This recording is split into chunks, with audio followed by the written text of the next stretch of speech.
it foggy outside. All the planes have been grounded.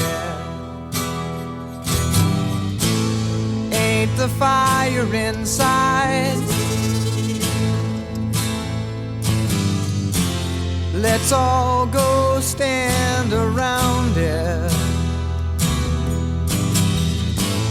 Funny, I've been there, and you've been here.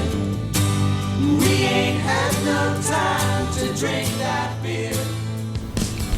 Ladies and gentlemen, welcome to the Sandman podcast. I am your host, Brian W. Tosh, joined as always by our resident hack checker, Oliver Fullington. You. Our producer and co-host, El Hilo del Hack, Tyler Fullington.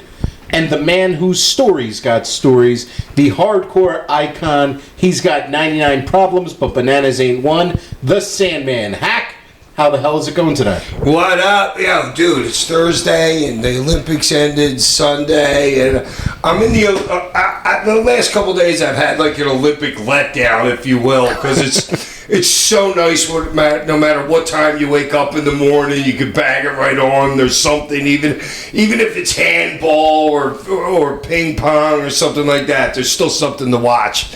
You know what I mean? And that's just lovely to me. So I'm a little bit sad it's over, but I'm very happy the way it ended. And as the biggest thing about it to me is that the very first day of the Olympics, if anybody will remember, they started a bunch of fires on railways and stuff like that, and they shut down like how people could travel to venues. And I remember, and I was talking to a friend of mine, Doug, who used to work for the government, and I was like, dude, I think there's something else that's going to happen here. Something big, like 1972, you know, when they took the Israeli athletes and stuff like that. You know, I'm getting goosebumps right now. And he goes, and he's like, yeah, Hacky, he's like, I kind of agree with you. The first day hasn't been a good start. But, hey, they pulled it off, and people have to understand something. To do it in the United States, like Los Angeles, in 4 years from now, is totally different than doing it in a European country that's surrounded by 9 other countries, where people can drive inter-country easily and stuff like that. So protecting the Olympics is much harder depending on where you are. Like when you're in the Sochi Olympics in Russia, like 8-10 years ago, whatever it was, you know you're not going to have a problem there. You know what I mean? Europe, yes, you can have a real big problem. United States, there's not going to be any terrorist problems. You know what I mean? So I'm just glad it all came up without a hitch. Nobody had to die, and the ceremonies opening and closing were great. Yeah, man. I loved the Saturday gold medal men's basketball final, U.S. and France. What a game that was. That was like an all-time game. I mean, you could argue the game versus Serbia was better. It was great, too. I mean, we talked about that last week. It was a great game as well, but, like, the game on Saturday, just the way Steph took that game over in the fourth, that shot that he had over Wemby, that photo is going to be like an all-time sports photograph. Dude, there's a couple photos within the Serbia game and the France game that he could hang up on his wall in his house, for sure. Well, wait, who complained about referee help in the Serbia game? Bogdanovic. Yeah, he was like, we got... He had cry about it. I don't think... Dude, the Bulls had a 15-point lead going into the fourth quarter. Like, the coolest thing to see about it was LeBron, Steph, and KD just all taking over when you really needed them to. I mean, even Embiid, but just like those guys being, well, at least my generation of NBA players that I got to see, and it's like, I'm never going to see those guys play on the court again. Never. Well, that Serbia game was Embiid's game. Basically, the rest, it was Steph, really, but I mean, they went to Embiid a little down the stretch. Well, Embiid, yeah, scored LeBron had a 8 points in a row or something in the last 4 minutes. Yeah, I thought, overall, did he have a great Olympics? No, Embiid did not have a great Olympics, but that performance in the Serbia game when it really mattered, their back was up against the wall. I hope he takes away a lot of the experience of playing with these guys that have won championships. Maybe grow up a little more. The maturity, the work ethic that these guys put in, I hope he takes that away from these Olympics. Honestly, that was the reason, that game was the sole reason the United States got Joel Embiid. Yeah. For Jokic. Yeah. Like, you can't just have Anthony Davis and Bam Adebayo against Jokic. Like, that was, and He showed up. That was his game. He was the Jokic stopper. He scored his points. Oh, and he got him. And they got him for France for Wembanyama and Gobert too. Well, yeah, they didn't Absolutely. realize that Gobert was only going to play like 5 minutes. Right. Like they were going to switch it up. But yeah, that's a good point. They got him for that too. But I mean, because you noticed Embiid only started the first quarter and then started the second half. The matchup didn't. The matchup wasn't there. They were playing Wemby at the 5. And they were just going to go smaller. Anthony Davis and Bam were kind of more of the matchup, which made sense. It was a good game. You know, France made their comeback. And LeBron and Steph, I mean, Steph is just so entertaining. He's so good. Like, I don't know if there's anything better to watch in sports when he's on. he's like on. Like, I don't know if there's anything more entertaining than that. All right, like that one play in the Serbia game when Embiid was on the baseline and he was going down. jammed it? Yeah. Dude, that gets me more psyched than a 37. dude, It's not like the shooters because it's a heat check and you can't stop them. If you're just making one, sure, I can agree with you. But if you're watching Steph hit 4 or 5 in a row, With guys draped I know all you're over like, dude, And the this is distance, unbelievable. the distance on some of those shots was. Well, you got to be that far backed up when they got 2 guys. Yeah. And, like, dude, it was just cool to see like everyone on NBA Twitter too be like all pulling for like the same thing and like watching the same thing, and it's like as soon as the game ends, everyone's like, all right, we can hit each other again now. Well, yeah, because everyone's like, oh, it's finally nice to have Steph on our side for Right. once. Like everybody I besides know Golden people are State. like, so this is what it's like to cheer for Steph Curry. Yeah. yeah. And then Wembanyama came out. Didn't he put the whole league on notice? He goes, dudes, I'm just getting started right Yeah, here. it's I going to be an believe it. issue in 4 years, man. He's going to be an issue. Dude, that you put another 30 pounds on that dude in another 2 years in this league, he's going to be illegal. He's going to be great. But Like not to Durant, great. Especially in the international game. Like, dude, you see him? He was just throwing it up on the rim and just chasing it back and just throwing it back in. Because there's no goaltending. He might go down. I don't know if It's he gonna be a can, problem. but he's got all the properties. he does. Dude, the world is catching up, but It is. And if you ask me, it's like everyone kind of complains about it, like, oh, U.S. is supposed to dominate, whatever. But I mean, if you look at top 10 NBA players, probably 6 of them are European. 6 or 7 are not American. You know what probably. I'm saying? Yeah. Like, and this is what makes for a better basketball product. This is what makes for better. We're this going is better overseas, people. If you want the game to go global, Yeah, this is how it works. It's a global game now. Next to NFL's soccer. going global. All of them are going global because but my sons will tell me, well, if you're the San Diego Chargers and then you got to fly to London for a game. Dude, they are making planes right now. There used to be the Concorde, where you could go in 6 hours from San Diego to London. There would be planes twice as fast in the next 10 years as that. They will be flying Mach 6, 3,000 miles an hour they will be flying, and they will be holding 3,000 people. Traffic is going to change. It's going to be such a bigger global game in the next decade. Listen, Yeah. I don't need Jalen Hurts hopping on Christopher Columbus's boat and trying to get over for 2 weeks, for on. a month and a half. I got a question for you guys. In 4 years, this is very Philly centric, but is Tyrese Maxey on the U.S. men's team? Yes. I think he is too. Hack.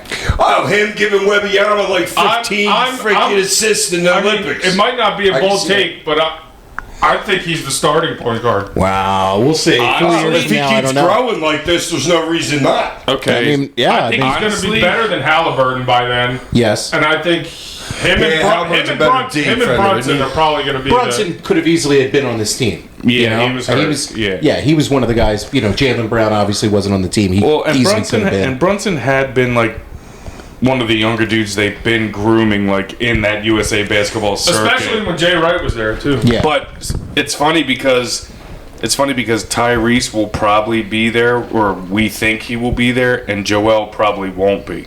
probably Yeah. not because of the age at that point. Maybe some of the wear. Right, maybe but I'm just saying, like, if you think about it, the way that it turns, Who like, knows?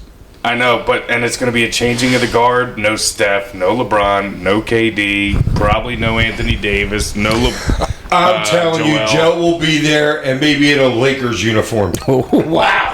take there by So I do not think he will be here in 4 years. I think if he's going to be there, it might be in a Cameroon uniform. Yeah, he could be. No. Dude, yeah. He said it maybe. They Just can't wait. get that team that good in 4 to years. qualify. Right. Yeah, See, he probably, Just can't get. I don't know. put South Sudan, they showed up in they this did. tournament. Huge. They did, and they were very competitive against the U.S. Yeah. That is true. The women's team also beat France on Sunday. That was a really how great game. many- I don't know if you had a chance to watch How the many women's gold game. medals is that in a row now? I think 8 or yeah, 9. I think they won 8 or 9. The And what U.S. a women's game. basketball team. Like, it was a fantastic Dude, it was a game. great It really game. was. It that was girl, awesome. Gabby Williams, playing for France. She can play. She's a baller. I mean, and Yeah. she's She a is a former baller. WNBA player, but Yeah. she might have just got herself back in the WNBA And if she made she that wants. And if she chopped off her piggy toes, we might be going into overtime. Literally.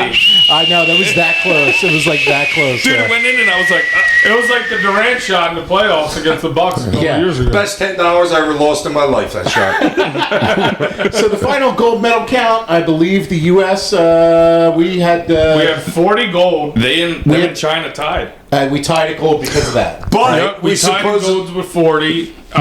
We had 44 silvers, 42 bronze, with a total of 126 medals. And that was the most throughout the Yep. Olympics. Yeah. And the next closest total Was was China, with Nine. 91. okay. And then what? And then Great Britain. And then Great Japan Britain. with 45. The other Wait, where is Great Britain, dude? They had to have been next. No, Yeah, not 45. I know. we went over this the other day, and I'm like, I guarantee you, Great Britain had 65. All right, yeah, they had 65. This list isn't in order for some reason. Okay. It's going by probably counting gold medals. Gotcha. Yeah, the one That's thing, why, the not one total thing to medals. take note Yep. too is That's, that dude, 65 for Great Britain is unbelievably it's huge. awesome. Dude, they had a It's lot like- of really good runners. And they're all white. Yeah. They had And a- 64 for France. Yeah. Well, the home country always has this bump. You know what I'm saying? Because you got 4 years to get your shit together. I don't care if it's the luge. Yeah. You know what I'm saying? Or whatever. It was them, the USA, and Australia, I think, had the most. Australia is definitely there. They had the most Olympians, I think, as Australia, break yeah.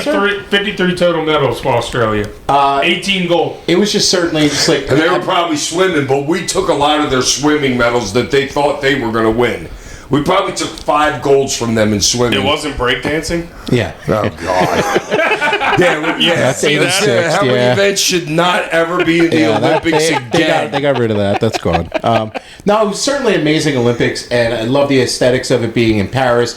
Obviously, the beach volleyball there with the Eiffel Tower in the background, like it doesn't Yeah, get any cool. better than that. Like so cool, and I thought they did a fantastic job. I thought the presentation was amazing. They were also the second modern Olympics. In 1900, the Olympics were in France. Oh, So 1896 was the start of the next Olympiad, like modern Olympics 1896. France was the second one to happen. okay, that's some good Olympic history there from you. Just something that popped in So my head. LA 2028, we will be doing a live broadcast from LA, the Olympics outside the Forum. Yes. Dude, I'm doing it from the locker room of the women's 4x100. That's where I want to be. No, you pervert. Those girls are beasts. There's no easy transition. That's certainly, one of the things doing this podcast every week, Hack, is I don't think a week has gone by that I've been hanging with you where you have not mentioned the name Kevin Sullivan to me and some of the wisdom that he passed along to you in the business. Friday morning, Ollie, you texted us in the group and that Kevin had passed away at the age of 75. And Kevin Sullivan, the Taskmaster, the Prince of Darkness, just an all-time wrestling mind in the business. He pretty much did it all, going from like a classic white bread babyface out in California, doing the devil worship kind of gimmick, the cult gimmick down in Florida. He was as influential as it gets in terms of being a booker and a creative mind in the business. Hack, I got to ask you, man, what did Kevin mean to your career? Well, I think I said it last week. The dude, he just smartened me up when he told me, he's like, Hack, I'm leaving to go to WCW. When the book was there, I'm leaving my wife. She's going to start coming out to the ring with you. Listen, promoters will love you, kid, anywhere you go because you can lose every single night and get over more than the guy that beat you. And from then on, I never cared about winning a match ever. Me and Tommy Dreamer used to argue who's losing. I would always win that argument. You know what I mean? But yeah, when somebody like Kevin says something that's like Terry Funk saying something to you. You know what I mean? And it really means something. It's like, yo, this dude's leaving. His wife's staying here. I'm going to get to come to the ring with her. And he tells me I'm going to be great in his business. I'm like, oh, darn. You know what I mean? So it's like, bam. And then ever since after that, just things like slowed down for me a little bit. It's like if you're an NFL rookie, you're used to... I don't care if you play for Alabama, Georgia, Texas, Oregon, how fast your offense is.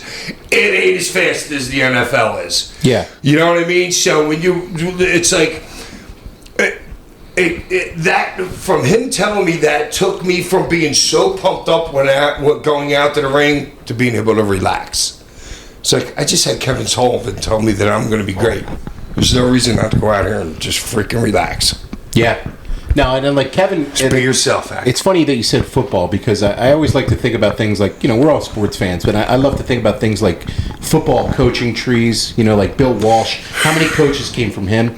Kevin, Andy Reid's now is huge, too. Descendant, right? Yeah. And Kevin was... Holmgren, freaking all those dudes. Kevin down in Florida working with Eddie Graham. And all the guys that came off of the Eddie Graham coaching branch. You had Dusty, you had Kevin, you had Bill Watts, you had all these guys. And then I like to think about the business. Never even thought about it like that. And I like to think about the business like how many of those guys then passed on to other people. And how many, that's the way the business is. It's it's you then telling it to the next generation when you're in locker rooms and things like that. Every single locker room that I go into or every single show, I watch all the matches. I don't know anybody in the locker room, you know what I mean? I'm the most famous guy there, so I'll just sit out in my seat and watch them. And sometimes I won't even actually go into the locker room. Right. So if I'm coming on before intermission, I just sit where I was sitting, signing autographs, and I'll come right from there right to the ring, So I would watch, and every single time I have something to pass down to something that I saw in the matches before me. Right. And I would go and grab them after the mission right before Every time somebody comes through the curtain, Haks they're like, all right, this is what you can do better, this is what I saw, everything. I see it all the time. It's my job to pass it down. Or if I see, I'll be sitting with Hack at the gimmicks table or something like that, and I'll be going to tell him something or just whatever, and he'll be like, no, hold on, I gotta go. Because if he doesn't say it right then, he's gonna lose it in his head. He'll be like, I gotta go tell them something. And it could just be something as small as dude, stand up tall, or dude, look this way. Look this way when you're doing that. Be big, or if it's just, do something for a purpose. And it's so funny because there could be 15 people in that crowd, and Hack doesn't care. He's just spitting that thing, and like you said, with Kevin giving you that knowledge, and then it's my job. It's your job to pass that on, and it's great because I don't know. I can't speak for everybody because I don't know who does that and who doesn't do that. But nobody does that shit. But I know from personal experience that you are one that does do that, and it's refreshing. Yeah. Honestly, it's very refreshing to see, and that's just how we grew up. That's how we think the business is. You gotta understand, the difference is so different. The business is so different now. Back in the day, when Kevin Sullivan was starting, baby faces and heels didn't go to Denny's together that night. Right. It was straight kayfabe, dude. You broke kayfabe, you're probably getting a blanket party in the locker room.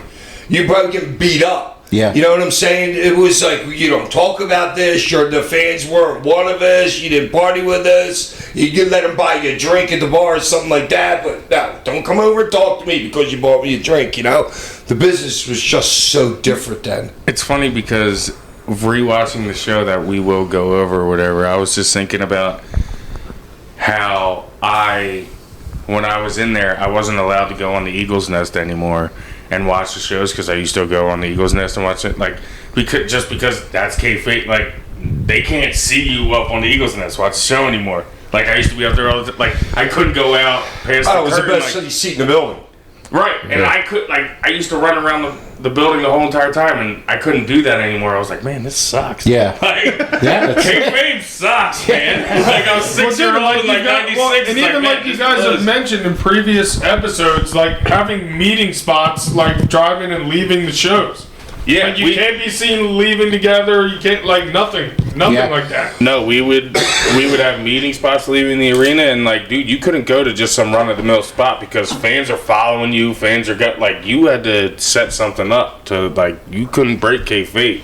Yeah.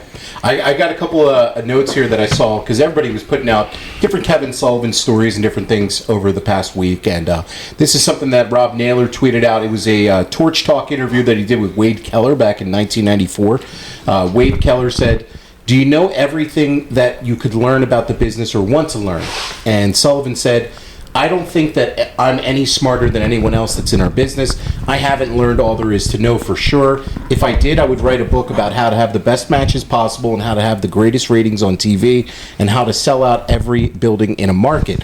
That's the thing about wrestling. That's humble. You can become a student and really learn, and it's an interesting thing. It can be an ironic business. If you look at all things aesthetically, saying this guy should draw a lot of money because look at him. He's chiseled. He looks terrific. He's athletic. And he could do a moonsault over the top rope. And he can hip toss better than anybody I've ever seen. Then you look at somebody and say, how could this guy be cheered by the people? Look at him. He's got a bald head. He's got a beard. He's got a thick bulldog body. And he talks with a horrible accent. I've just described Mad Dog Vachon. People cheered him because he was a dog. See what I'm saying? Wouldn't you have chosen the guy ripped to the bone with long hair and good looks? A guy you think would sell the merchandising, and then you have the Mad Dog biting a cage with his teeth, and he'll sell the building out. There's no set of rules, and we all learn every day. That to me is like the epitome of like wrestling and the Sandman too. It's like when you look at certain people, you're like, wait, how do they draw money? What clicks? How does it click? And what does it get there? There's no set rules. And when people go in absolutes, you're going to be wrong. Like, you know, we watch those WCW shows, and there's Van Hammer, right? Van Hammer looks like $1 million. And if people saw him in an airport, they'd be like, who is this guy? But yet it just didn't click for whatever reason. And then you look at certain guys, and, you know, you're one, didn't have a great physique, you know? Wait a minute. I was cut, ripped, chiseled, and jacked when I came back from WCW. Okay, you were. But I'm just saying. Thanks to the gas. The only 6 months of my life. I'm just saying, though, there's no set rules. Mikey Whipwreck. Exactly.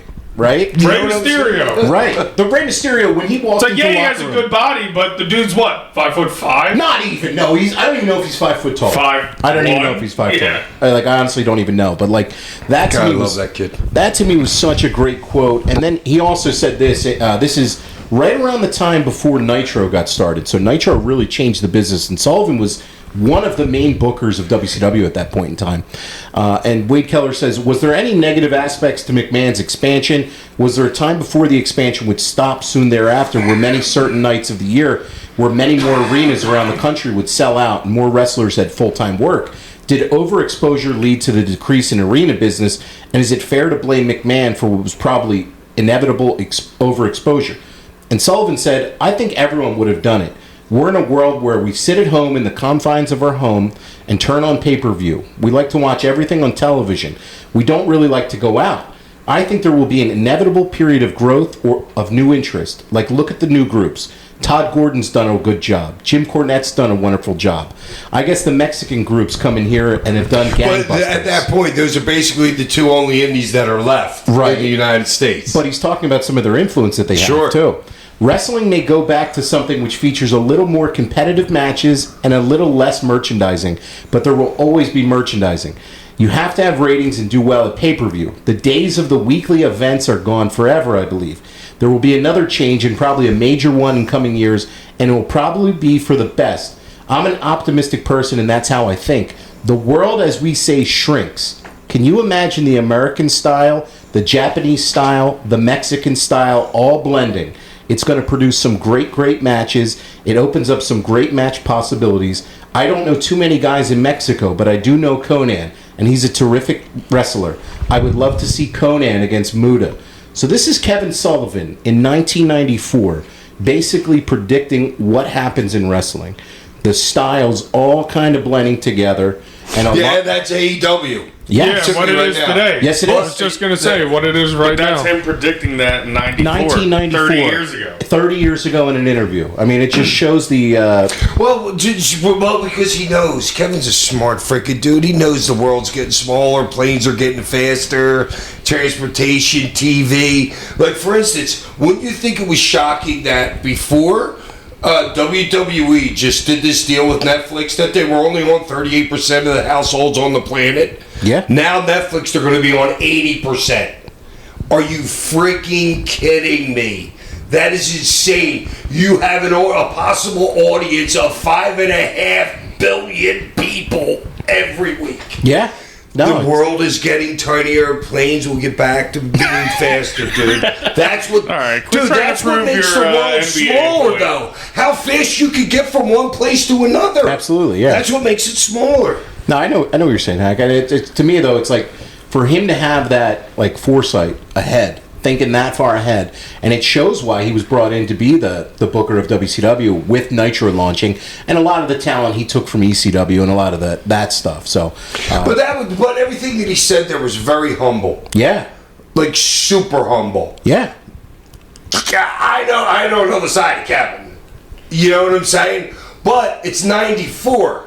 You know what I mean? So he's still got some oats to sow in the next like 10 years being a booker. You know what I'm saying? yeah, But super humble. yeah, and I mean, like, I loved hearing every word of it. yeah, and the cool thing too for him is like he navigated a lot of egos back then. You mentioned stars, Book of Power, baby. but that's a lot. It's the Book of Power. I know, but like to navigate all those different guys, you're talking Flair, Hogan, Savage. But if you just hear Paul what he Nash. said, if you just hear what he said, I mean, he knew what he was talking about. Yeah, Oh, yeah. It's like them with Paul. yeah, You know what I mean? Paul talks, people freaking listen, dude. And that's it. Kevin talked, people listened. Jim Cornette talked, people listened. yeah. Well, Bill Watts talked, people freaking got on their knees and say, please.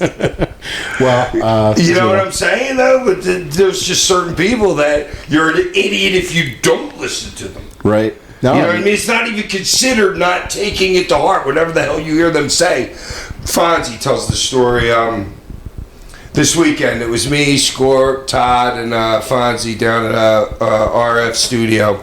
In fact, the kids from Newtown, PA, in Feinstein's neighborhood are playing in the Little League Worlds. Oh, they're on now. What's the score, Ty? 0-0, bottom one. Bottom of the first. Yeah, so, where was I going with this? I don't Fonzie know. told the story. Fonzie. So, dude, it was Fonzie driving in a car with Kevin Sullivan. He will be doing loops with like Kevin Sullivan, Dusty Rhodes, and Barry Windham. And he's the referee, the young, super young kid, like driver. You know what I mean? That's why Fonzie ended up being Fonzie, because he was taught. Dude, you have to understand the matches that guy has refereed. The main eventers, I mean, and they all revered him. You know what I mean? Dude, Fonzie's like, he's like his own Kevin Sullivan in his part, because you got to understand, like, Book of Power, sorry guys, but Fonzie's the lowliest referee in the company. So he has to cater to everybody.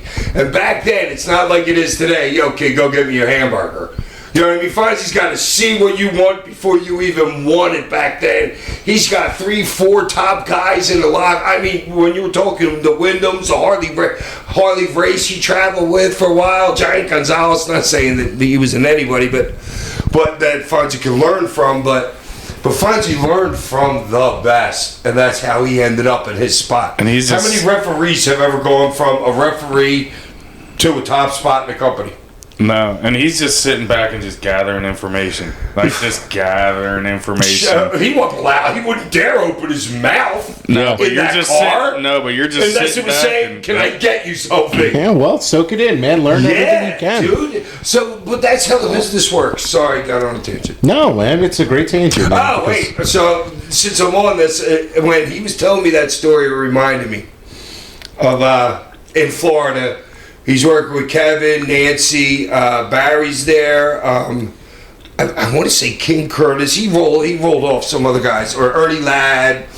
So Nancy said, and then I remembered Nancy telling me the story. So anybody can understand when you go into a building, I don't care if it's as huge as the biggest as Dallas's football stadium, or if it's a small building that holds like a little rodeos and stuff like that. The men's and the women's bathroom always back up together because you want the plumbing going the same way. You don't want to have two different plumbings like 40 yards, 50 yards apart. That's just always airports. Men's, women, they're always together. So Nancy tells me she's in the bathroom of the women's. I didn't say the name. So Nancy tells me she's taking a piss in the ladies' room, and you don't have like phones or anything like that. She's probably just like stargazing, and the snake comes up between her fucking legs. What? This big ass snake comes up between her legs. Jake the snake was wetting his snake down in the men's room. The thing went into one toilet and came up in between Nancy's legs in the other toilet. She starts freaking screaming. She runs the freak out, starts yelling. So Jake had to pull the snake backwards to get him through the fucking hole. What the heck? How long was the snake? Oh, dude, his snakes were big then. Talk about a trouser snake. You gotta understand. You can go anywhere in Florida and find a 15-foot snake. Yeah. Okay. And the toilets, you gotta think. Now there's a toilet. There's 11 inches behind the toilet, 8 inches for a wall, Yeah, so 11 that's inches. 4 foot of pipe. Right. Yeah. Yeah. Dude, Wow. that is so. I can't believe I forgot about that story, man. Oh God, that is And then insane. later she's like, I should have used the tongue to let him lick it. Yeah, Nancy. Yeah, woman. I'm a snake. Probably gave her that line later, and she used it on me. All right. Do you? I don't know if you were planning on moving on to the next thing or whatever. Do you remember the last time you were with Kevin Hack? Yeah. No. I mean, you can't get a better answer than that from Well, the guy. yeah, I remember him. I remember You would he was think it wearing might a be white a- shirt. I came up from behind him and surprised him a little bit. He was with Chris. How long Moose. ago do you think? I would say less than 6 months. But that could be, this is happening. It could be 2 years. It could be around Yeah. then. But no, man, that's it. Look, dude, Kevin Sullivan, an absolute legend of the business. He did it all, honestly. Oh, so one time, it was just like 3-4 years ago. I went up to Kevin was in the middle of a signing or something like that, and it was a little busy. And I went up and I said something to him, but he didn't put me over. So then I said something to Chris. Chris is Moose, great friend of mine, gets me a lot of bookings, NFL player, CFL player, any other Canadian player, with all that. Great guy. And he was really good friends with Kevin. Him and Kevin traveled for a couple of years together. And Kevin didn't put me over at all. So I said something to Chris, and Chris was like, no, Kevin freaking loves you. What, are you kidding me? He probably just didn't hear what you said or whatever like that. But it hurt me in my heart to think that I had eaten with Kevin. And I said that, I swear to God. I believe it. I'm looking at your face right now. I can tell how It hurt me genuinely that he didn't put me over.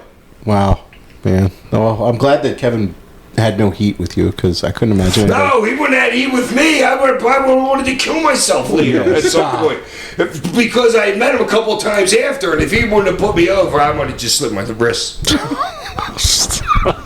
All right, there's no easy transition. I just want to say, man, That's your second time using that. well, it's true though. I mean, rest in peace, Kevin Sullivan, 75 years old, an absolute legend of the business. And Kevin, Like I please said- give Nancy a hug when you see her for me. like I said, I don't think we've gone by a single week here where you haven't talked about something that he's passed along to you. And our thoughts are with his family, his fans, and all of his friends out there in the business as well. This week on the show, we are reviewing ECW The Doctor Is In from August 3rd, 1996 in the ECW arena. I do have a couple of notes here to start. You said August 3rd?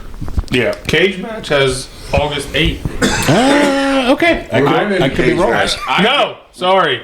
The date is backwards. Okay. I think it's because it's a German site for some reason. They have like the European dates. I'm pretty sure. Oh, okay. Yeah. Yeah. All right. My bad. No, you're good, man. Kid can't even read. Date's backwards, dude. we're gonna you too. I never heard that before. From the August 5th, 1996, Wrestling Observer. That's Dave Meltzer hack, as you ask every week. I swear to God, I was getting right. Well, I made sure to mention Keller when I read something from the Torch earlier. The dirt sheet writer out there for you. Dude, stop calling them dirt I'm sheets. just kidding. I hate that name. I know. I'm just saying that as a joke. I don't even. They're journalists, whatever. So August 5th, 1996, Meltzer writes, Sandman has moved back to Philadelphia from Utah, where he had been working a regular job at. Hack, any memories about moving back from Utah at this point? I don't know. People have to understand something. I would never move my kids during the school year, but Utah was kind of different because they had like this track system or whatever. But either way, Oliver wasn't born yet, so we started in Philly, 96, and that's why I wanted to know the date. Because a month later than this show in August, we're in Utah Again? the very first time. We went to Utah, me, John Ryan, to start a concrete construction company because the Olympics were going to be there in 6 years. So the place is popping.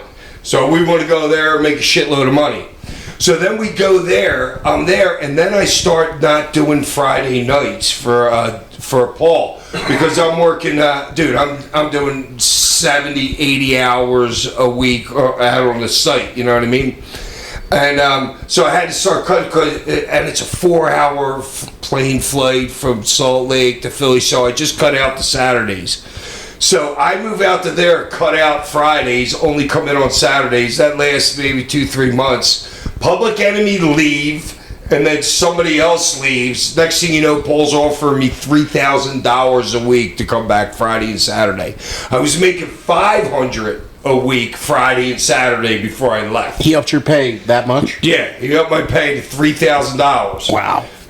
For me to come back. So then I started to come back, and then we started to save money because Fonzie would always stay with us in our houses wherever the hell we were. And I told Fonzie I want to move to Florida. So we went from Salt Lake one summer. The next summer we moved back to Philadelphia. Say I put $30,000 in the bank because I'm making decent money right here. You know what I mean? Fonzie's like, listen, if anybody wants to save money, you got to get on your refrigerator and get a magnet and put a piece of paper there and put the exact number that's in your bank account. When you see it every day, that will give you more gumption to save money. Worked perfect for me. Next thing you know, the next year we moved to Florida. So, but I still have the house in Philly. I got a house in Florida. Don't have a house in Salt Lake anymore. So I'm in Florida for that year. John Ryan needs me up in Salt Lake City because it's whatever the frick happened or whatever. Him and Andy split up. They broke up or whatever. So then I go from Florida the next summer to Salt Lake City.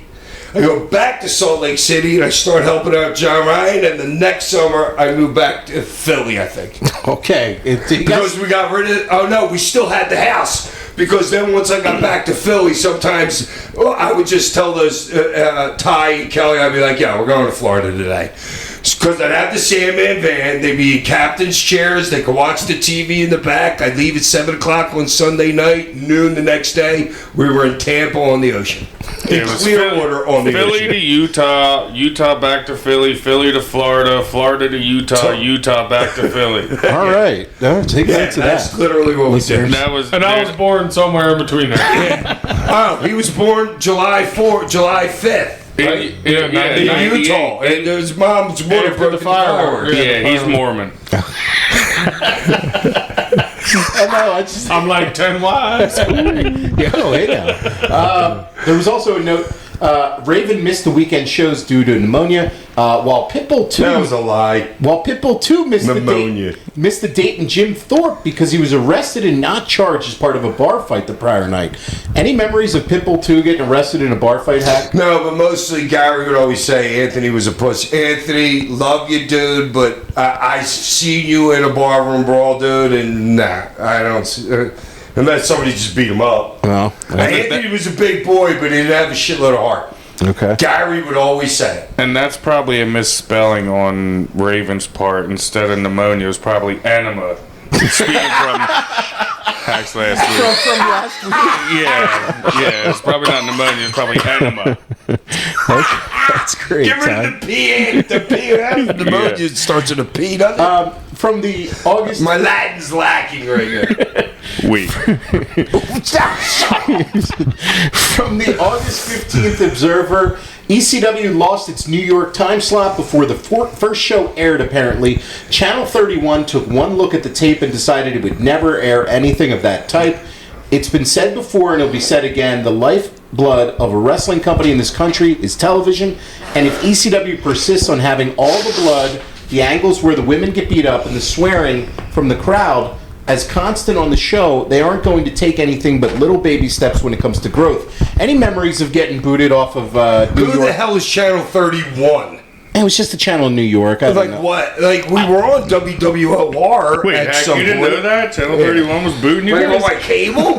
I think you had lost another spot in New York, and this was your replacement. You also Dude, lost that. Shit, nah. Hak doesn't know anything about the TV. Well, no, but my question is, do you think, like, okay, obviously everything that you guys did made ECW what it was. ECW would not have been ECW if it wasn't for those things.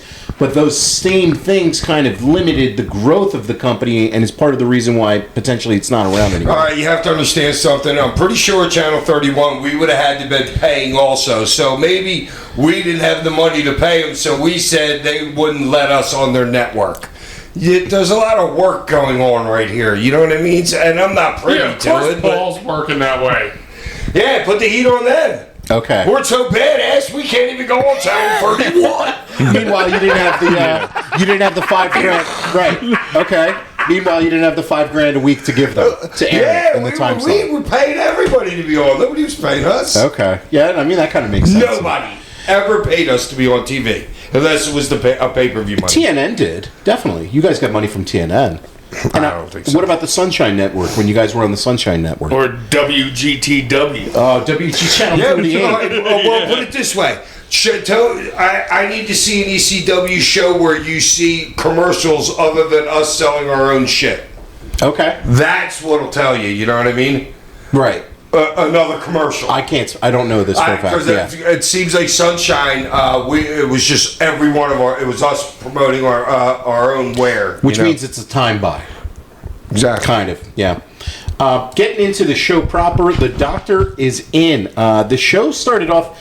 I think Doctor's here. I think the network cut this off, but the show actually starts off with everybody in the ring introducing Kiss, and it ended up being Stevie Richards, Blue Meanie, and Supernova, and then That's only 3. maybe that was 4. Donnie Allen. I think was the other one. Uh-huh. Yeah, it was the other Yeah, member it of was Kiss. Donnie? It was Donnie Allen. Okay, Yeah. that's what I thought He was it was. the cat. That was He my was the boy. cat. The local guy himself here, Donnie Allen. my Johnny boy. Allen was the greatest. Yeah. Yeah, that was my boy growing up. That was my boy. Yeah. So while this is going on, you came out, Hak, and this was cut from the network version, but obviously they're doing the Kiss, and then you say you're going to beat their ass all night and day, and then Raven jumps you and just drills you with a kendo shot. No, Stevie super kicked me. Stevie super kicks you. I'm sorry, Stevie super Kill kicked him. you. I set up the whole thing. Yes, Ty, you actually did. Benedict Arnold over here. No, I mean, look, the guy was working, man. He's I got was his on the Undercover. family. I was undercover. I mean, Hak, you say you want to go right now, Raven, come on. And Raven's on crutches and he has his foot in a boot. And then he gets in the ring and then Stevie and Raven jump you and leave you laying. And then you are bleeding from the eye there. Great timing, great super kick. Great too, super yeah. kick, everything. And that's how the show starts off. Really good start there. Any memories of jumping I would have never turned on you, Hak. these guys in Kiss? I know we talked about that a couple weeks ago, but coming out and doing I that. hated it. You didn't like it? You have to understand. Everybody always, all right, because you see the curtain from fans' perspective. That curtain that we come out of, literally the whole locker room, or half of the people that are part of that locker room, are less than 5 yards on the other side of that curtain, watching a little black and white screen TV, like a little monitor. I got my head through the curtain because I don't trust monitors. I need to see it with my own eyes. Or if the monitor goes out, what do I do? You know what I mean? So I'm watching, and I'm just being super entertained. And I didn't want to break it up, and I'm like, God damn it! And I probably should have been out there hair earlier, but I was like, no, I'm not Hack. Don't go yet. Don't go yet, because the crowd was loving it. You know what I'm saying? So. Yeah, they weren't quite the BWO yet. The NWO. But this was one of the things that got them there. Right. Even though I beat the shit out of them, they just remember them doing Kiss. Yeah, and they were just straight Raven flunkies at this point. It really was an entertaining start to the show and really builds up for your match later. When I grabbed the microphone. Yeah, Yeah. Meanie Simmons? Yeah. Up next on the opener for the show was Devin Storm of obviously WCW fame, going by Crowbar. He was accompanied with Lady Alexandra and Damian Kane. And Oh, Alexander. Eddie? No, Lady Alexander. They were, and I'm like, why call her that? I don't know. Because anytime that if I ask like who that girl is, because I'm bad with names, and I was like, oh, that one I really, oh man, she had it going on. And everybody always said Alexandria, but they said Alexander. Like it makes no sense. Alexander the Great. Any memories of Damian Kane, Hack? Any stories from Damian Yeah, I just Kane? wanted to do his girl. And wondering what information he has on her, because, dude, you should not have her as a girlfriend. Well, I mean, hey, man. Look at him and look at her, dude. Seriously. The Magic Godfather. Don Juan. Yeah, He the was Godfather. packing. Yeah. That's what they kept calling him, the Godfather. That was That funny. was his gimmick, kind of, right? And this match wasn't really anything all that exciting. I thought it was okay for an opener. Devin Storm looked like he had Marty Jannetty's gear guy on speed dial. I was like, what the heck is he wearing? Yeah, he was Cindy And, Lauper. his wig. Yeah, it is weird. At least he was smart enough to change up. Yes, And absolutely. then go dark. Yes. You know what I'm saying? Yeah. Gotta hand it to him for that. And as I'm watching it, I'm like, you know what? I gotta put that kid over next time I see him. Because I always give him a hug. Oh, yeah. You know what I mean? Because we go way, obviously we go way He's way on. He's back. cool as hell. Yeah. Oh, he was super Oh, cool. and he's a like great, he's a wrestler. physical therapist right now. Has great company, everything. Oh, that's awesome. Good for him, man. Yeah. That's really cool. I thought he did some cool spots in this match. Obviously, you could tell he was very green, but he did a really great splash on Mikey on a chair onto the outside and a moonsault. That's exactly what it looked like. It's just two young guys just working. And, was it the greatest? Not really, but I was entertained by it at points. Damian It Kane. was an opening match. Yes, yeah, an opener. Perfect, absolutely perfect opening match. Yeah. With the heel manager, the girl. Yeah, Too long, Damian but- Kane wanted. I agreed a little bit. Damian Kane wanted Mikey to get hurt so he wouldn't pin him, or he would. I Devin liked Storm that wouldn't pin him. aspect of the match. Yeah. That whole part of you it. did? Yeah, just because that's I didn't, typical. because it was 270s for me, because once a guy starts doing that, you know he's going to lose. Yeah. You know, it makes sense? Okay, It was so telling- all it right, was- you have yeah, different it was perspective telling. on That's it. why I didn't like it. All right, yeah, I liked that aspect of it because you don't really see that, much anymore. So I like that aspect of it, but the finish should have been way quicker. Like Right. after he told him like two different times, like nah, break him, and then Mikey gets him and pushes him off the top. Like it's got to be bang, bang, bang. Yeah. The finish, like you can't go on I for don't even another. care like, if it's a roll up. Right. I mean, seriously. At that The point, roll yeah. up would have done. because Yeah. all the heat's on the guy outside, so it doesn't matter what you do, at that point. Like, it should have been way quicker. Yeah. Mikey did a reverse belly to back midair, and then he hit a couple Franken Mikeys for a 2 count, crossbody, and then the finish was a top rope Franken Mikey for the pin. Like I said, this was just an opener. I'll go about a star and a half for it. Wasn't anything crazy. Wasn't terrible. Yeah, 1 Just star. Yeah, star and a half. I give it. I got to give it more, just because you guys have to understand something. This is ECW, like the beginnings of like really sowing our oats. You know what I'm saying? So for the nostalgic value, I'm giving it a 3. Okay, Ty. Yeah, I some of the spots and some of the moves I liked, they were like innovative a little bit. Like some of the shut off the top rope to the outside, and then Devin Storm was giving him some sort of like rolling spin kicks and stuff like that. So I'll give it around a 2. It was just structurally not great because the finish should have been quicker and it was a little too long. But Yeah. Up next on the show was Johnny Smith taking on Louis Spicolli. So this is certainly an interesting matchup. Johnny Smith is best known for working in Stampede Wrestling in Canada, as well as All Japan Pro Wrestling over Japan. He was just a huge name. beast. A beast. Watching him, Straight beast. And mean, Louis looked great then. he did, especially in the look- singlet Louis and everything. was jacked. Yeah, he was. Johnny Smith over in All Japan worked there for forever. Worked with all kinds of guys, and you could tell he had that like Dynamite Dude's Kid, a main Benoit. event anywhere on the planet. Right? He had that. And he had that badass attitude too. Did he? Yeah. Oh, I mean, I could see it as the charisma. Dude, but you I mean, have to. Imagine how bad it was back in those days in Japan. You know, dude, you're fighting for your life. I was just in going to that say, ring you literally took sometimes. the words out of my mouth. Fighting for your life. I mean, you got to be able to go in there and beat the shit out of somebody to make sure the next night it's not going to be a fight every night you're in there. You know what I mean? You got to prove your shit. At that point, he was so hardened. You know what I mean? He had been there for a while, so he was the man to me. Yeah. You know what I mean? And I knew it was going to be like a half-ass strong match, but they didn't let it even get to that. But right, it was kind of more of a showcase for him, I guess, in this match. They did a couple of cool see, spots. I look at it the other way. You thought it was a showcase for Louis? Yeah, well, Louis, you got to understand, nobody knew what's his Johnny Smith was. I think they but did. But Louis, I had seen him on a pay-per-view before that being Madonna's boyfriend. Yeah, When Worlds Collide, AAA, the Mexican Whatever. pay-per-view. So Yes. I didn't know Johnny Smith, but I knew Louis. Interesting, because I had thought the opposite of that, because obviously, you know, when we'll get to Dr. Death coming out later, you could tell that this is a smart crowd, a tape trading crowd. They know these guys for being like they know them as being the stars elsewhere outside of America. And while Johnny Yeah, Smith, but I don't think they're watching Johnny Smith versus any of the top guys on tapes yet. okay, I think it could be a showcase for both of them. yeah, maybe I really liked the match. I did too. It wasn't that long. It was No, short. it was 5 minutes 39 seconds, and I was watching it, and I'm talking to Ty, and I'm like, this, like, everything that they did makes sense. Like, everything was clean, timing's good. It's like so many people could learn from just watching this match, and instead of having 15-minute matches on TV, when you have 2 hours to do it, AEW, and you can have a 5-minute match that looks just like that, and everything be perfectly fine. Yeah, I love the spine buster that Louis did. Some of the suplexes that they were doing were really good. Smith took him down and then hit a great elbow drop. I thought that was for his size and everything. I thought it was a really nice elbow drop. And then he hit a tiger bomb for the finish. And real solid work. I would have loved to have seen a longer match maybe. And then much more of Smith in ECW. I wish we got a lot more of him in ECW, but it just was never going to be the... Yeah, all right, so...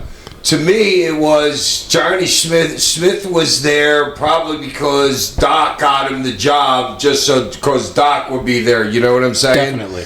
So Paulie's like, hey, but I probably would think that Paulie would have rather put over Spicoli right there because Spicoli was staying. He was Rob's boy. You know what I mean? So he knew Spicoli was staying. Johnny Smith was in and out. I probably think as a favorite of Dr. Death. He might have only came because he was going over. That might have been the stipulation.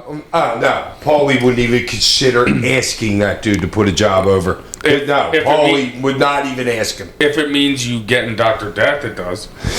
Yeah, but that Paulie don't do. Paulie's more one of the boys than Vince McMahon is at that point. If it means you getting Dr. Death to your But company for a Dr. show, Death here, bring one of your friends, but he's got to put over my guy. and maybe Dr. Death said no. Yeah. Who knows? No, possibly. No, I can see it. You know what I'm saying? But Like- Paulie is one of the boys. He's perceived himself in his head as one of the boys. No, I hear you. I'm just throwing another alternative out there. I actually like it. I give this 2.5 stars. I really enjoyed this work. I thought it was a fun match. Just wasn't really like that. I agree. To get further beyond that, I would say 2.5. Hack, what do you give it? He's really stumped about this star rating here. A 2.5. Oh, he's agreeing. Okay, Ty. 4. Damn it. 4. I love it. A 4. That's Dude, great. it doesn't. They both got over in Yeah. the match. Short, sweet. It does. They both got over in the match. It doesn't mean like. Doesn't have. Didn't they do the handshake at the end? Yeah. Which I like, because a lot of times you'd walk away from that. You know what I'm saying? You walk away, but all right. For you people that don't understand what I'm saying is, if you go over on a guy in a match, right, and then you get up and you offer your hand, which is totally Japanese, yes. You know what I'm saying? But I was shocked that actually Louis shook his hand. And I thought Louis was going to walk away And they from both him. get over instead of the Yeah. heat being transferred to the guy turning down the handshake. That's kind of intelligence. Yeah. And No, like it really is. like I've said before in previous ratings, like you don't have to have a 30-minute like Oh, yeah. whatever in order to have a 5-star, 4-star match like that. And maybe that. Sorry, Ty, but and maybe that's how Paul gets out of that situation. If it's a no on him going over, well, Paul's like, okay, well, I can do this, and then get them both over. And and they both shined. Yeah, Paul's in the excellent. match in 5 minutes and whatever. They both had their shine in the match. They both got it like. And that was it. especially with the crowd. Yep. Now, Paulie's expecting the crowd not to shit on it because he thinks it's a smart crowd, which we will get to later. When Dr. Death comes out, remind me about that. Which is probably why it was so short. Yeah. No, I enjoyed it a lot, even though I No, gave it 2.5. Louis like, hey, if this guy's gonna beat me, can we please do it in a couple minutes? Well, no, I'm just saying you can't go wrong with that. Yeah. Like if you go longer, you start to flirt with it getting too much. Good point. Yeah, that's that 5 minute to that 8 minute mark. And then where are you? Right. Yeah. Good point, You Ty. nip it in the butt and you just say, hey, you can't go wrong at this point. Billy Gunn. Leave him one more. That's a Billy Gunn point. Up next on the show was Axel Rotten and Devon Dudley. So this was a rare Devon Dudley singles match. I don't know if I've ever seen him as a single before. I don't remember this whole angle of those two Well, him fighting and each Bubba other. had an actual match. That's right. Before or after this? I think it's would around this assume time. After. Yeah, it's around this time. What just transpired. I can't remember. No, it's from what I gathered. You all right there, bud? Big hit, big rip. 420 somewhere. Because I'm pretty sure I heard Bubba say before that Paul wanted to split like them up, and it just like wasn't gonna work. So they were like, "All right, we got to get back together." I'm going to make a text right now. And I got a Bubba story to tell you. So, I don't remember those two like feuding, but what I want to text Bubba right now is, or after this, please remind me, because he'll get right back to me, that when you're tag team partners and you split against your guy, you're done.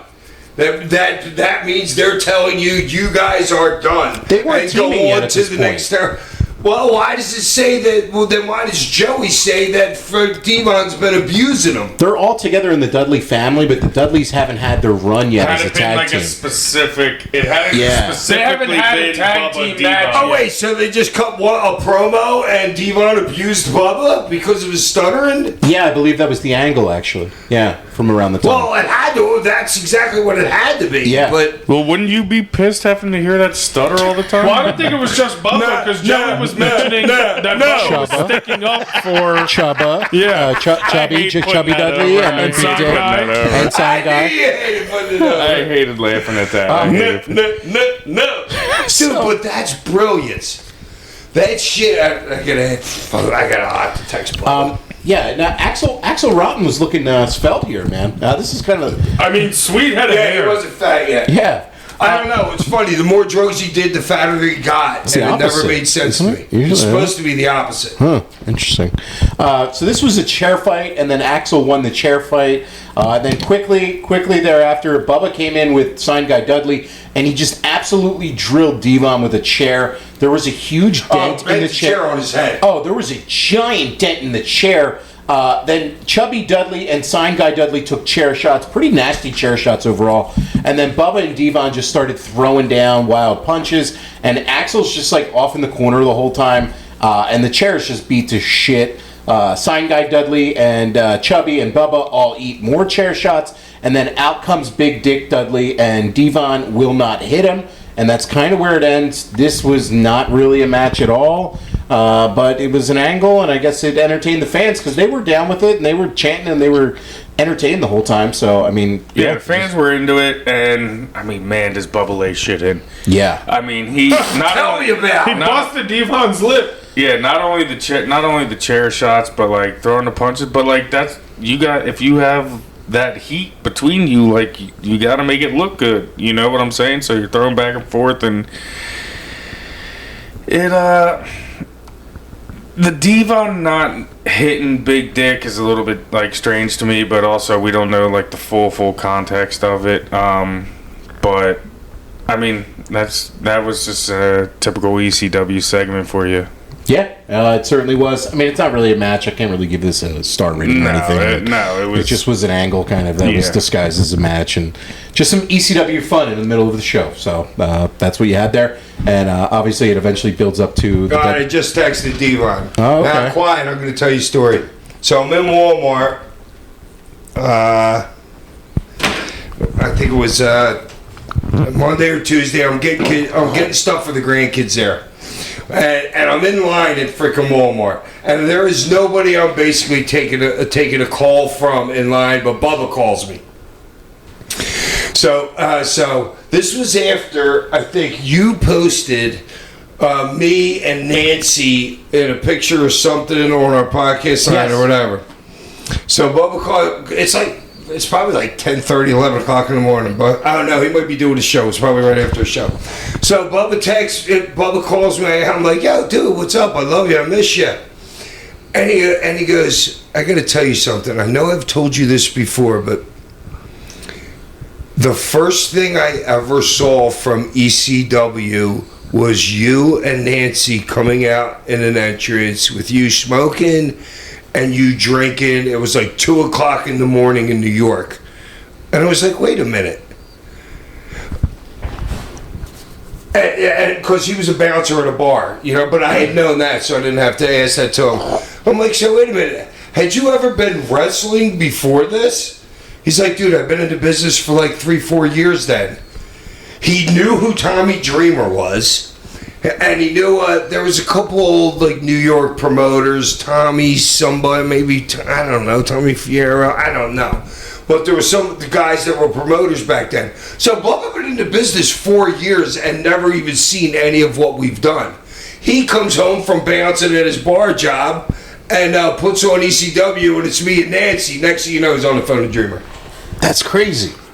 I know, dude. I was like blown away. So you indirectly inspired him to try to get into ECW? I didn't even think about it like that. I just thought about it like, dude, how had you been in the business for 4 years? Been on shows with Tommy Dreamer, but didn't know about ECW. Yeah, it's kind of weird. Until we were on TV there. I mean, this is 94, though, so it's kind of like at the beginning stages. I could maybe see a guy in New York not really knowing about it if he's not, like, reading the sheets kind of thing. But I am kind of surprised because Bubba was trained by Johnny Rods, correct? I believe. Why am I asking you? I'm asking you. Yeah, seriously, dude. But maybe Dreamer was.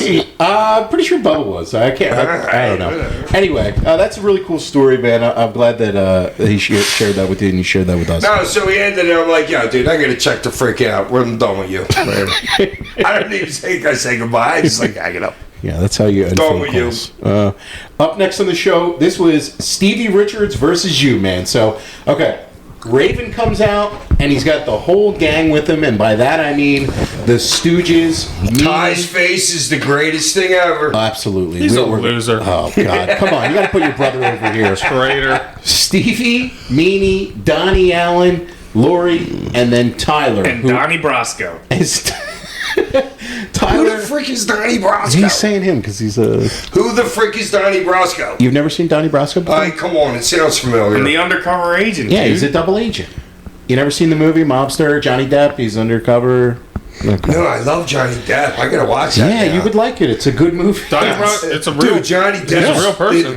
No, it's a real thing. Johnny has such a range of characters he could play. It is like the greatest. I know, Edward Scissorhands. And when he's the captain of that ship, he can turn Captain from totally Jack the fucking biggest pussy ever. Like, you know what I'm saying? Dude, his range is God. I didn't think we'd be talking Pirates of the Caribbean on the show today, but here we are. Johnny Depp's the man.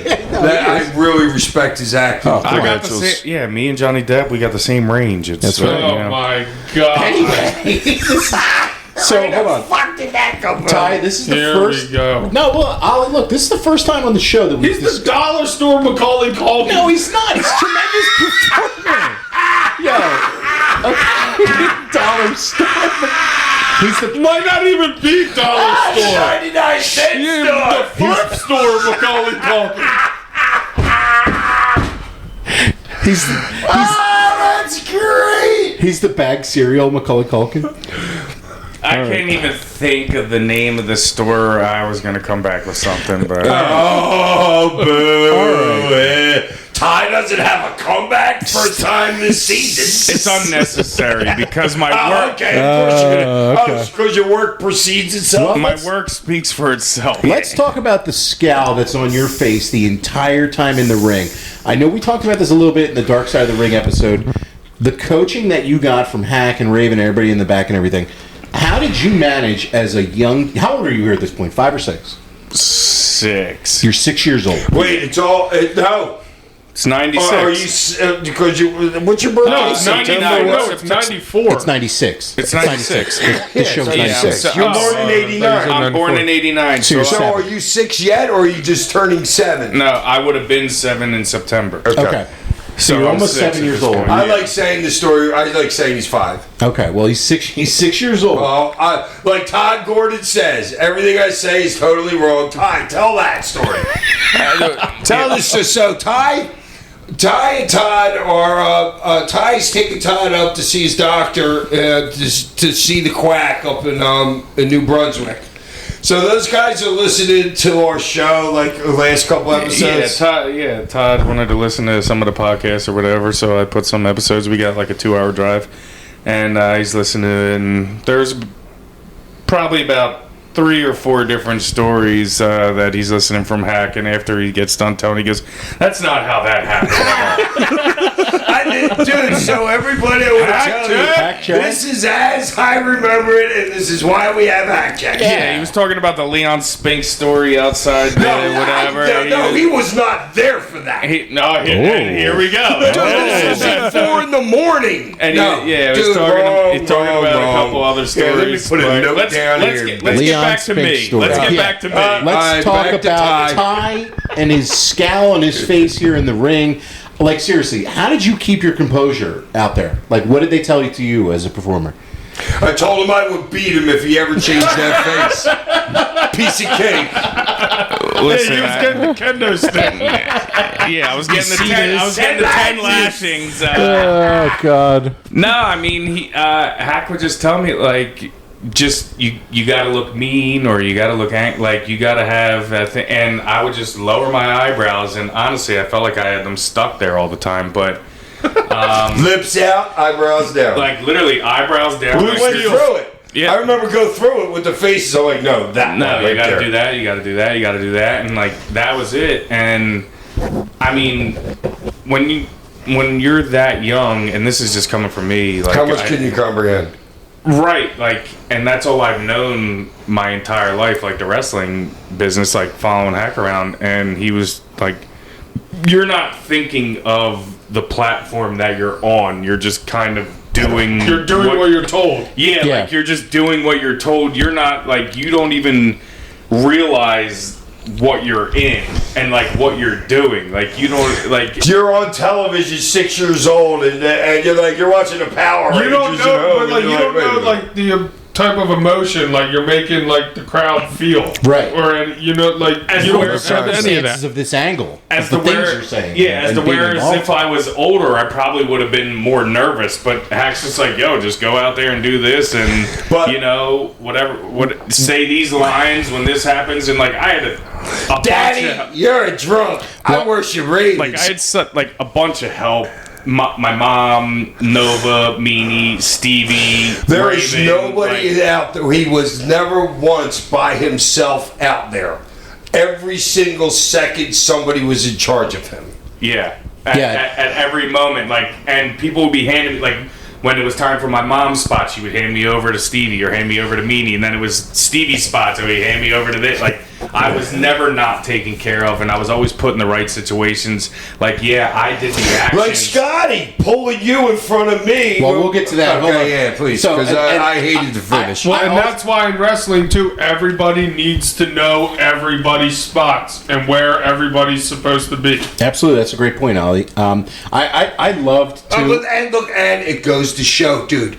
We went through 3 very good false finishes that were different than what usually would happen. Oh yeah, absolutely. Yeah, we'll hop into this in a second here, but I want to put over your mom too, guys. Your mom's look at this point, like being in this cult of Raven. She knows how to act like a drug addict. The hair and the look on her, and not just your look and everything, but like this was just like a. You could tell it's a cult. It's like And that's why they It's believed the it. 90s grunge. Yeah, it was Exemplified. perfectly executed. Did anybody YouTube Lori at Tyler's birthday party? Lori's sitting in front of the TV with just the fun. That was actually my idea. Great. But Amazing that's angle. just great stuff, dude. She played, and when she's sitting in front of Raven sometimes, and going, I'm like, rub your arms up like this, because that's what addicts do. You know what I mean? She can With the act. screen on just static, like Yeah, and take a bump like Rhino gave her God. through a table off the Incredible. apron. Might be the greatest spear through a table. Yeah, just like a The one where, wait, I picked her up, but I took. Oh the no, one that's before right. that, the solo. truly really good performance, really great performance as well by your mom. So Raven comes out and he's got all the gang there, and he says, "You see, kid, your father never told you about the boy who cried wolf." And he references the blinding angle that you did back in 1994, where you actually were not blind, right? So he's playing into the history of ECW here, and he's also, I think the best heels, this is something I've heard Mick Foley say over the years, the best heels have a sense of like a partial piece of truth in the things they're saying. Donald Trump. It makes it even better because the heel right there is saying a little truth, something true. There's got to be a little bit of truth. Right, and so he brings up that old blinding angle, and then he said, "This is a line." Oh my listen, God! I the wrote line- it down. All Go right, hold ahead. on. You said I'll the say it. shenanigans Oh, and hold on. what else? No, he said he did what Lori did all those years, faking it.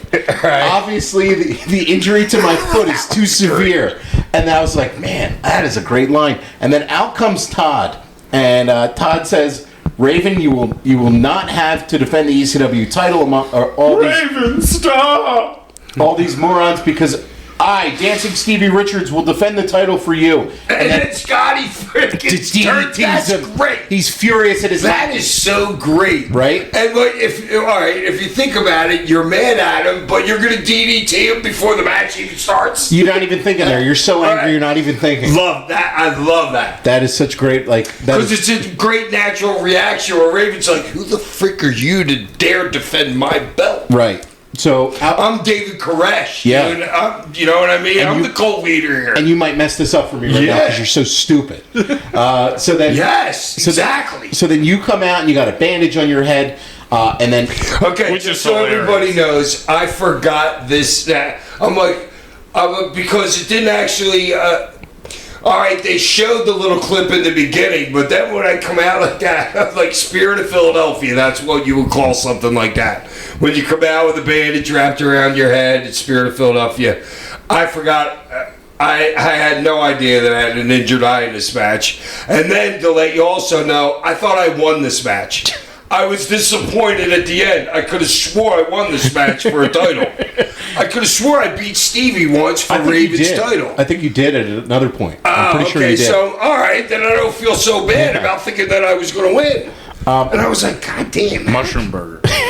Dude, I was bummed. So The guy that wanted to lose his whole life. you just wanted to win this one. Yeah. Well, no, because I was expecting. All right, this is my Win it third for the time. Gipper, baby. What a loser. You're a loser. Now I am a loser. I'm buying my own shit right here. That's bad. Oh, Dude, God. it's bad when you buy your own shit. That used to be a saying. We'll get to that. So, Ty, you and Raven were in the corner, and then Stevie just does a Stevie kick out of nowhere, and Richard starts working over your eye right away, Hack. He gives you a DDT on the I can. know, he was gouging hard. And then you were bleeding pretty good from the eye. Were you cutting in this open beforehand, or like what? What? Just the regular? Just It looked like it was like here. right in the like- middle of bridge Well, of the it nose, sounds kinda, like that if I bled before, was I bleeding? I don't even remember if they showed blood once it happened. Did The they cut opener? away? No, I think it cuts right away. So I don't know Yeah, if you so I actually didn't know were. if I was bleeding then, but if I was bleeding then, I'd just tell Stevie to pop me with it a couple times. Well, you know what I mean, to get it going. before. You would probably gig beforehand, and all Right, it so took all was, Stevie's and all got to it took do was is hit me a couple times. yeah, right. Because Yeah. it was quick when you came out and you went right into it. Yeah, you did a really nice leg drop on Richards draped on the guardrail. And then The match looks so ridiculous just with Stevie's face painted like that. It's just And like, then I think it's the greatest thing ever. like, but I'm just like, it's like that's what's good about it, that it's so ridiculous. And Haks got like gauze like hanging off of his face. I know. What was the fuck? I don't know. It's a complete spectacle. This entire match is like just crazy. And you It's got just- Meanie Simmons on the outside. So then Richards takes a meaty salt and kicks out. Wait a minute. Set it up a little bit better than that. Like all the three falses. Well- Do you even know them? It's Dude, The first one, So Meanie goes for the meanie salt. Hits I stop Richards. Stevie, put Stevie down. Meanie hits him there. Yes, Boom. then Nova. Then Meanie does the blinded one and he hits you with a tiger driver. Hit Stevie with the tiger. You Right. blind, That was the you third blind, one. Yeah, you blind No, the Meanie third and one was Nova. You blind Meanie, and then throw Stevie into him. He thinks it's you and gives him the tiger driver. Another false. And then there's another. And they're buying this shit. Yes. They're buying it. Dude, total. I'm buying it. Yeah. You know what I'm saying? Like, it was that good. And then Nova the leg Nova drops. one wasn't as great because he's dropping a leg drop and you're You standing duck. up and you're standing up straight. But that's another false finish. And then you go into after that. You're laying down at this point and you just like kind of chop Stevie, which Dude, that was hilarious. Steven, I just go like Yeah. that. That oh was- no. This is before that. This is before that. You give him some chops, and then you do a double down with the ref. So you guys do a double clothesline, double Wasn't down with the horrible. ref. Wasn't horrible. I know. Raven gets in the ring, and then Finnegan could have been in a better spot. Nah, that was my fault. you and JR. I should have stepped to my Eskimo right a little bit Bros before I because came of in. Missy Hyatt. Missy Hyatt gets in the ring. Dude, I swear to God, I end up writing down here, who was the blonde at ringside? And then right then Missy. they say Missy. I don't even remember her being with me. Well, at this she point. was. Yeah, she was I with you in know, I'm '96. shocked. So she grabs Raven, and then in comes Lori, and Lori takes her out with the loaded boot. She's loading that boot like a mother. Hold on. A loaded I boot. know, A I loaded know, boot is Ollie, like I an know. old wrestling trope where you. But you what is loading the boot? That means there's a piece of lead that's over here, you and kick when it you down load to the it, heel. the Iron Sheik used to load his boot before he would kick Hulk Hogan with it to beat him. You know what I'm saying? Hot two. He Yeah. would literally go in the corner and be like Yeah. 3-4 times. You know what I mean? So It's just that's an where it old comes wrestling from. gimmick. And But I didn't know like what is like in the shoe. It's lead, That, dude. okay, all right. See, all right. That's like gonna. Yeah. That's the significance. Well, it wasn't fucking baby powder. They were loading the I don't even know what to say. It's just hilarious because I haven't seen somebody load a boot in so That's long. Scotty. And then MJF would do that. we need a loaded boot back. Yes. 100%. And my mom goes to the corner and she's loading the She's boot, beating loading the it up. corner, Swag. and then knocks the ponytail off Missy Hyatt. Freaking mom gets out the ring, and then Raven grabs the boot, gets loads and it then up. he loads the boot, knocks. Hack ducked, and then he hits. Does he hit Hack here or Hack ducks and he hits Stevie? And then he DDTs Raven. I think Yeah, he hits, Oh yeah, yes. And then yes. Hack DDT's And this, Raven. at this and point in the match, the crowd is just coming unglued at this point. yeah, they're on Everybody- Hack's side. every- Like, baby. Everybody in the building is going nuts. Sandman. And 3 rows in the front row was Tony Khan and Shad Khan, by the way. Get the fuck out of here. Swear to God, you can yes. see Tony the whole time. What his hair? No, he's a little kid. He's 14 years old, Hack, and he had a deal with his dad. Apparently, I guess he was in a school, and if he got honors, his dad would take him anywhere in the world. And he chose to go to the ECW arena, and this was the show that he got to go to. No wonder the kid loves me. Yeah. No, his dad loves Tommy Tell Dreamer. no. Tell the Tommy Dreamer and you Shad Khan Tommy story. Dreamer, we were doing a signing like, I don't know, within the last year, and this is probably don't have to be hack checked. No, it's It was definitely within the last year. me, him, because Franny was with us, and he goes, dude, I was at the first time I met Tony Khan, fucking senior. The guy stands up, comes up to me because he had a cane with him. Tommy had a cane. And his dad comes over, gives him a big hug, and starts going, Sandman, you're my favorite wrestler ever. I'm like, what? He goes, how do you think I felt by having to tell this gazillionaire dude that just hired me that, sorry, I'm not the Sandman. Well, there's a reason you're his favorite wrestler ever, because the crowd's coming unglued for you tonight here. And That was Tony's reaction. Was anybody watching his reaction? Tony the was whole time? marking out the entire show. He was Honestly, reading the newspaper, I think. No, I didn't. Because I kept my eye on him. Like once I saw him, and I didn't see any like huge reaction. He just looked mesmerized. Yeah. Like He was like, wait, this is what my son wanted to come see? Like, no, No, not he's talking him, Tony. Like Tony just Oh, looked yeah. like mesmerized, like just hypnotized by it. Like this is. Wait, how unbelievable. old was he? He was 14. Wow, dude, I might have been 15, my very first live match, and I was freaking mesmerized. Yeah. Straight, like, I could feel I mean, dude, imagine I being can feel it in my ECW being your insides first, like, right Well, I don't now. know if it was his first time going to wrestling, but it was definitely his first time in the arena. Dude, my first time going to wrestling, I saw Mil Mascaras, Dusty Rhodes, and somebody in a 6-man tag. That was like the big draw. I was at 42nd and Market Street, right under the L, where they did roller derby, also back in the day. This is 1978. It's 78, 70, absolutely not later than 79. Against the Samoans and like Don Morocco. Yeah, Samoans, Don Morocco against Mil, Dusty, and I forget who was other, maybe a Tony Gabri or We gotta something look up like this that. card. Dude. That's I great. saw the Lumberjacks came in this because once we went, like, because my brother was 3 years older than me, so he could drive, and one of his buddies' dad was control of one of the big rock stations in Philadelphia. So then we ended up getting like free tickets, so we would go every month. And I forgot what the hell. I gotta No, know you're this just talking story about there your somewhere. first early wrestling experience. Yeah, dude, That's it's awesome. the greatest thing ever. There was no security, no nothing, dude. You just walk right up to the wrestlers, walk into it. I mean, but you gotta understand. I'm 15, but when I'm 15, I'm still like 6 foot, you know. But everybody was bigger. Dudes were huge back then, just huge. Oh. So I didn't realize that they taped a whole month of TV there. So the Lumberjacks came in, never even saw these dudes before, ever. They came in, wrestled 3 times, and on the 4th time they won the belts. And then I saw that all play out in the next month of TV at home. That's pretty interesting. I was like, oh my God, that was like Starting some to of the first realize a things. little bit of what the business is, Yeah. almost. Like, Yeah, oh, then wow. I'm hooked. Then me and Ruben are going every week every month to the Spectrum. Oh, it's The so greatest cool. thing ever. I can only imagine what a young Tony Khan thought after leaving this show, because he sure saw a great show. And Dude, I so- thought it was the greatest thing I've ever seen in my life. Oh, wrestling's amazing. And man. I had been to some film because my neighbor used to take me down. He was a security guard at the Eagles Stadium back then.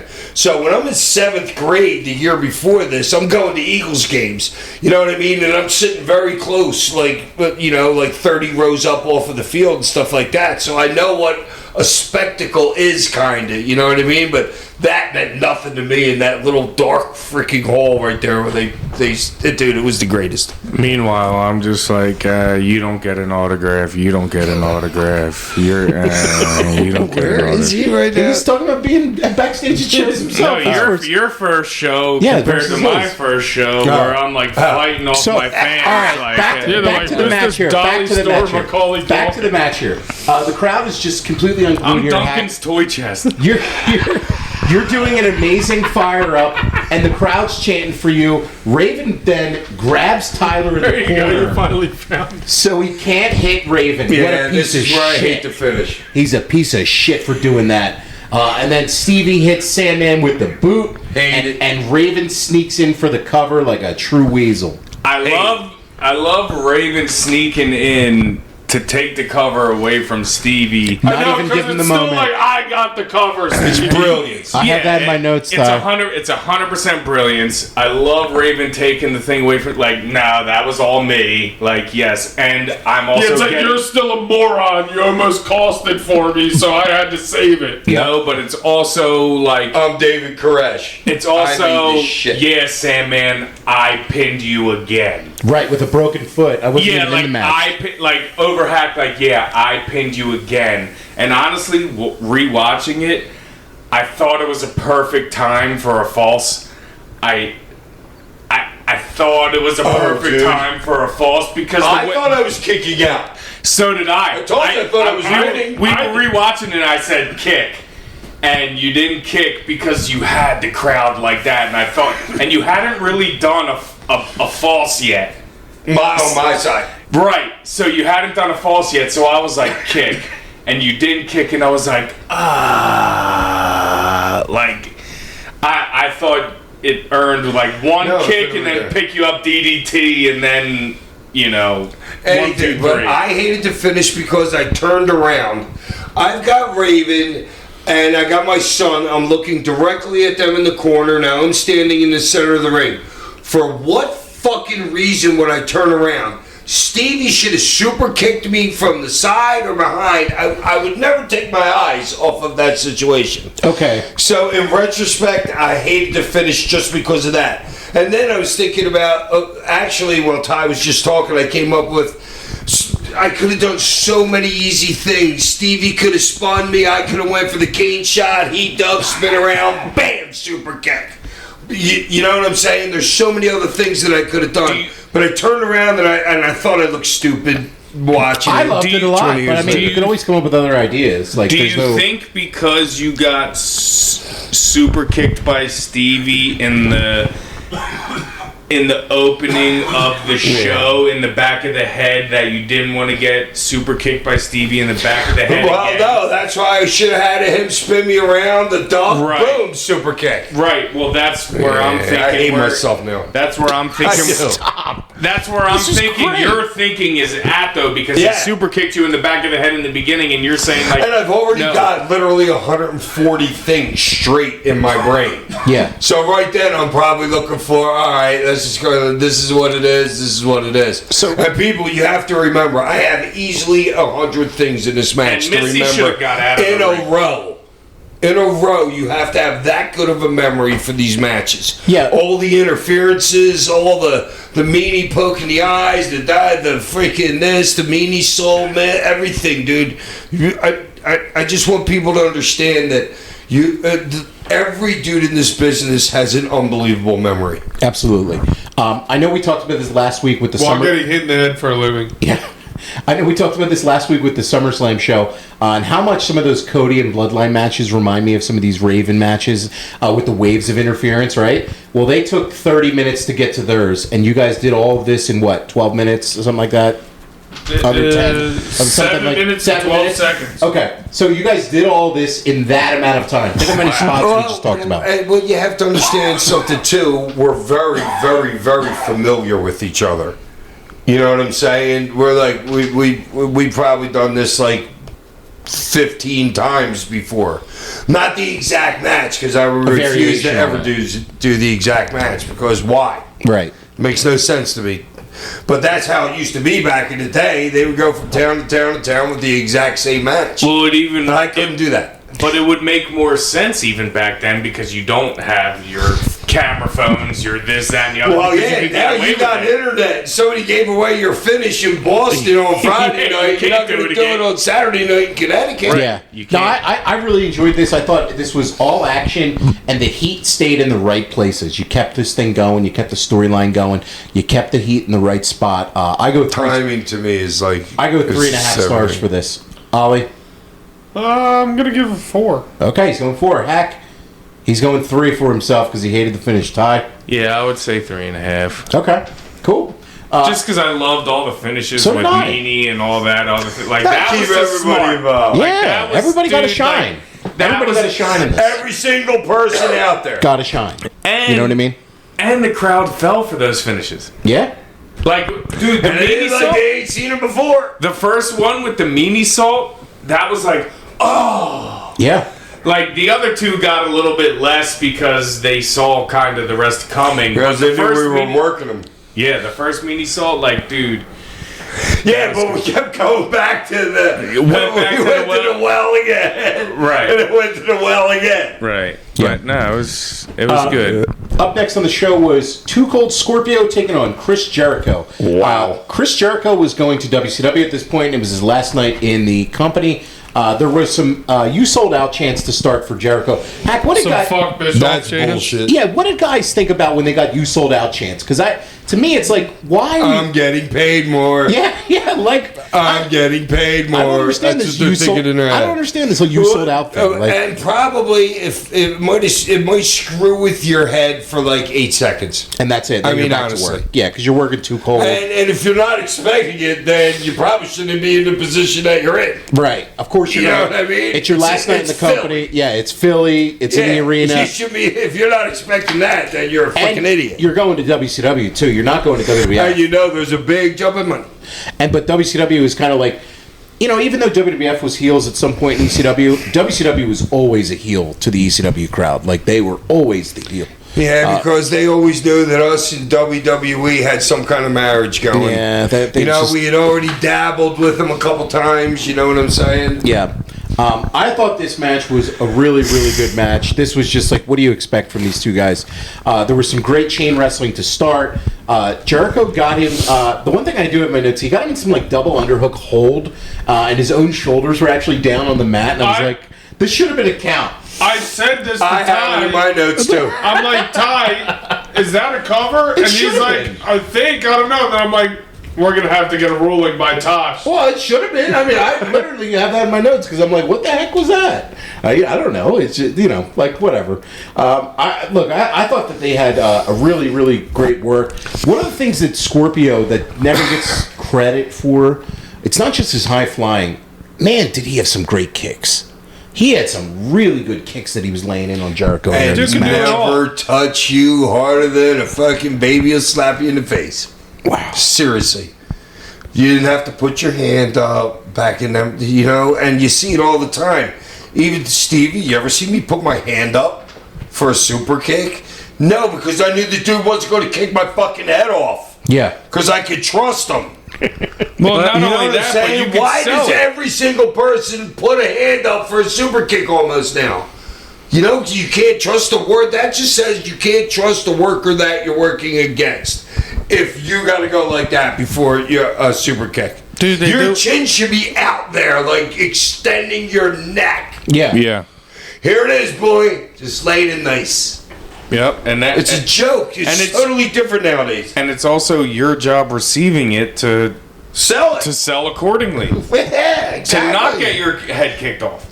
Like, that's your job. Like, Yeah, you that's got to what roll is. with it. All right, here. I'll tell you some people something. So, in the beginning of my career, so if I know that I got to turn around and take a super kick from somebody that I don't know, then I'm going to have my hand out there. Now, you got to remember, I'm there. The super kick's coming up at my chin.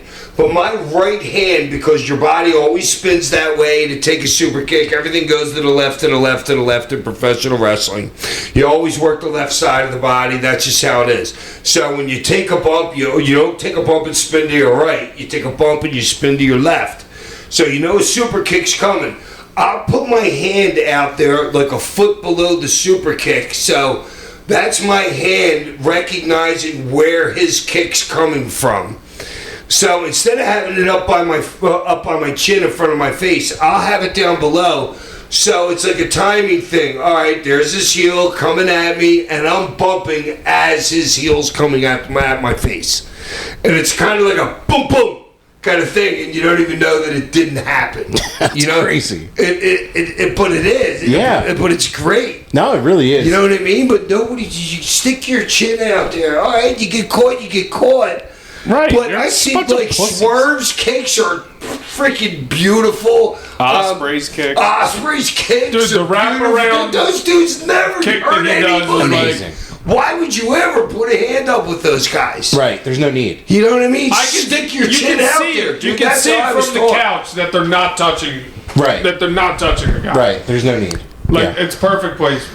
And even like Jericho here, Scorpio, both of them can throw a kick that doesn't even touch you. Yeah. That literally does not even touch you, but it looks great. And even not everybody was slapping their freaking legs and shit back then. You know what I'm saying? I really enjoyed this match, though. I thought it was like really tight work and really strong work. They were like, you could tell they were like going for finishes. They were trying to hurt each other. It could have been a Noah match, an All Japan match. Exactly. That's exactly what it was, but not as stiff. Yeah. Yeah, I really like the way it started with like the chain wrestling and everything like that, and it actually went. The pace of it was super slow, which is what I didn't expect from the match. Like watching it at first, so it kind of threw me off. Like a little bit, and I kind of thought it went like a little long. It says 19 minutes 56 seconds here. It escalated. The volume escalated, and the dives, they started to layer that stuff in, and then you build up to the finish. Too Cold just hits. I mean, that I don't shooting know if I've star. ever seen him do a shooting Okay, star. wait, hold on for a second, because that's my last note, the Okay. shooting star. Oh, you got to understand that Chris is leaving for another company right now. He is not going to go balls to the wall right here because he wasn't an ECW guy like that, you know what I mean? He's not going balls to the wall. The last thing he wants to do is get hurt, even though his contract was probably guaranteed. I thought he worked hard in this match, though. Well, but I know what you were I'm saying just he's not saying is emptying the tank. they could have done a lot more, but I don't know how familiar they were I think then. what Haks trying to say, I mean, because to your point, he did work hard, but a lot of things that they were doing, it's like, it's really safe. Yes. For the most part. Like, you had some, like, up, like, the dives and things like that, but for the most part, you could kind of control. Do I think these what you're two doing. guys had a better match in them? Yes. I think Jericho could have emptied the tank more, I guess. But I thought this for match who- was, for what? For, I'm for just what talking. this is, I'm just talking about the pace of it. It was a little. Like, it you was know a what I'm saying? little Like, slow in the yeah, first like I stretch. was. Just a tad. Ty, you got something to say? It looks like. Yeah, so the first, I guess, 5 or so minutes of them chain wrestling and then going back and forth, it was, I'm going to do this, I'll do you one The better. bow and arrows and stuff like that. I'll do you one better. I'm going to do this, I'll do you one better. And then eventually Scorp took over the match, and that's when it kind of slowed down for me. It was like spot, walk around. Spot, walk around for a little bit. Spot, walk around for a little bit. And that's where it kind of got a little bit slow for me. Then they started to pick it up a little bit. Like you said, like all of you said, I think it had a little bit more, juice in the tank. But ultimately, it ended up being a really good match. Not what we expected, but it was more or less like them kind of. It was like a Scorp being like, "I'm better than you." Then you come back, "I'm better than you." Then I'm better than you. Then I'm better than you. This, that, and the other thing. So, and yeah, the finish, like Oliver said, I don't think I've ever seen Scorp do a shooting star press, but That's because they're never done. well, Now they are. I mean, they're not.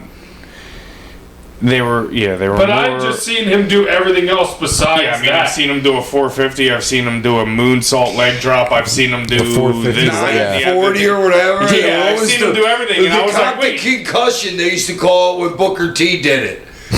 Booker T took the move from Scorp. did it. I can't say Booker took anything from anybody. You're talking the but Harlem I never Hangover. saw it Hangover. done before. Yeah. Book. And I mean The before backflip leg Scorp. drop.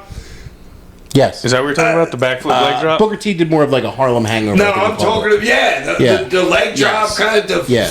all right, whatever. Here, let me diagnose this match for you guys, because you all say that it took some time, and I'm going to tell you exactly why it took the time. Because the match is going as a Japanese match should, right? It's like they're popping for this. Nobody's the heel right here. The match slowed down when Scorpio hit him with the ball shots. Scorpio wanted to make himself the heel right there. He hit him with 1, slow down, go fake a moonsault on him. No. Scorp's trying to turn heel here in this match.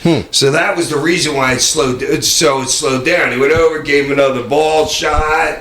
You know what I mean? Scorp was the one that totally slowed it down because it's like because he knows the match that they're not going to be happy with it in his head because they're not doing that match that they think that those two should do. Because Scorp, to me, and it's not like I've talked to him about it, but I can diagnose some shit from my boys.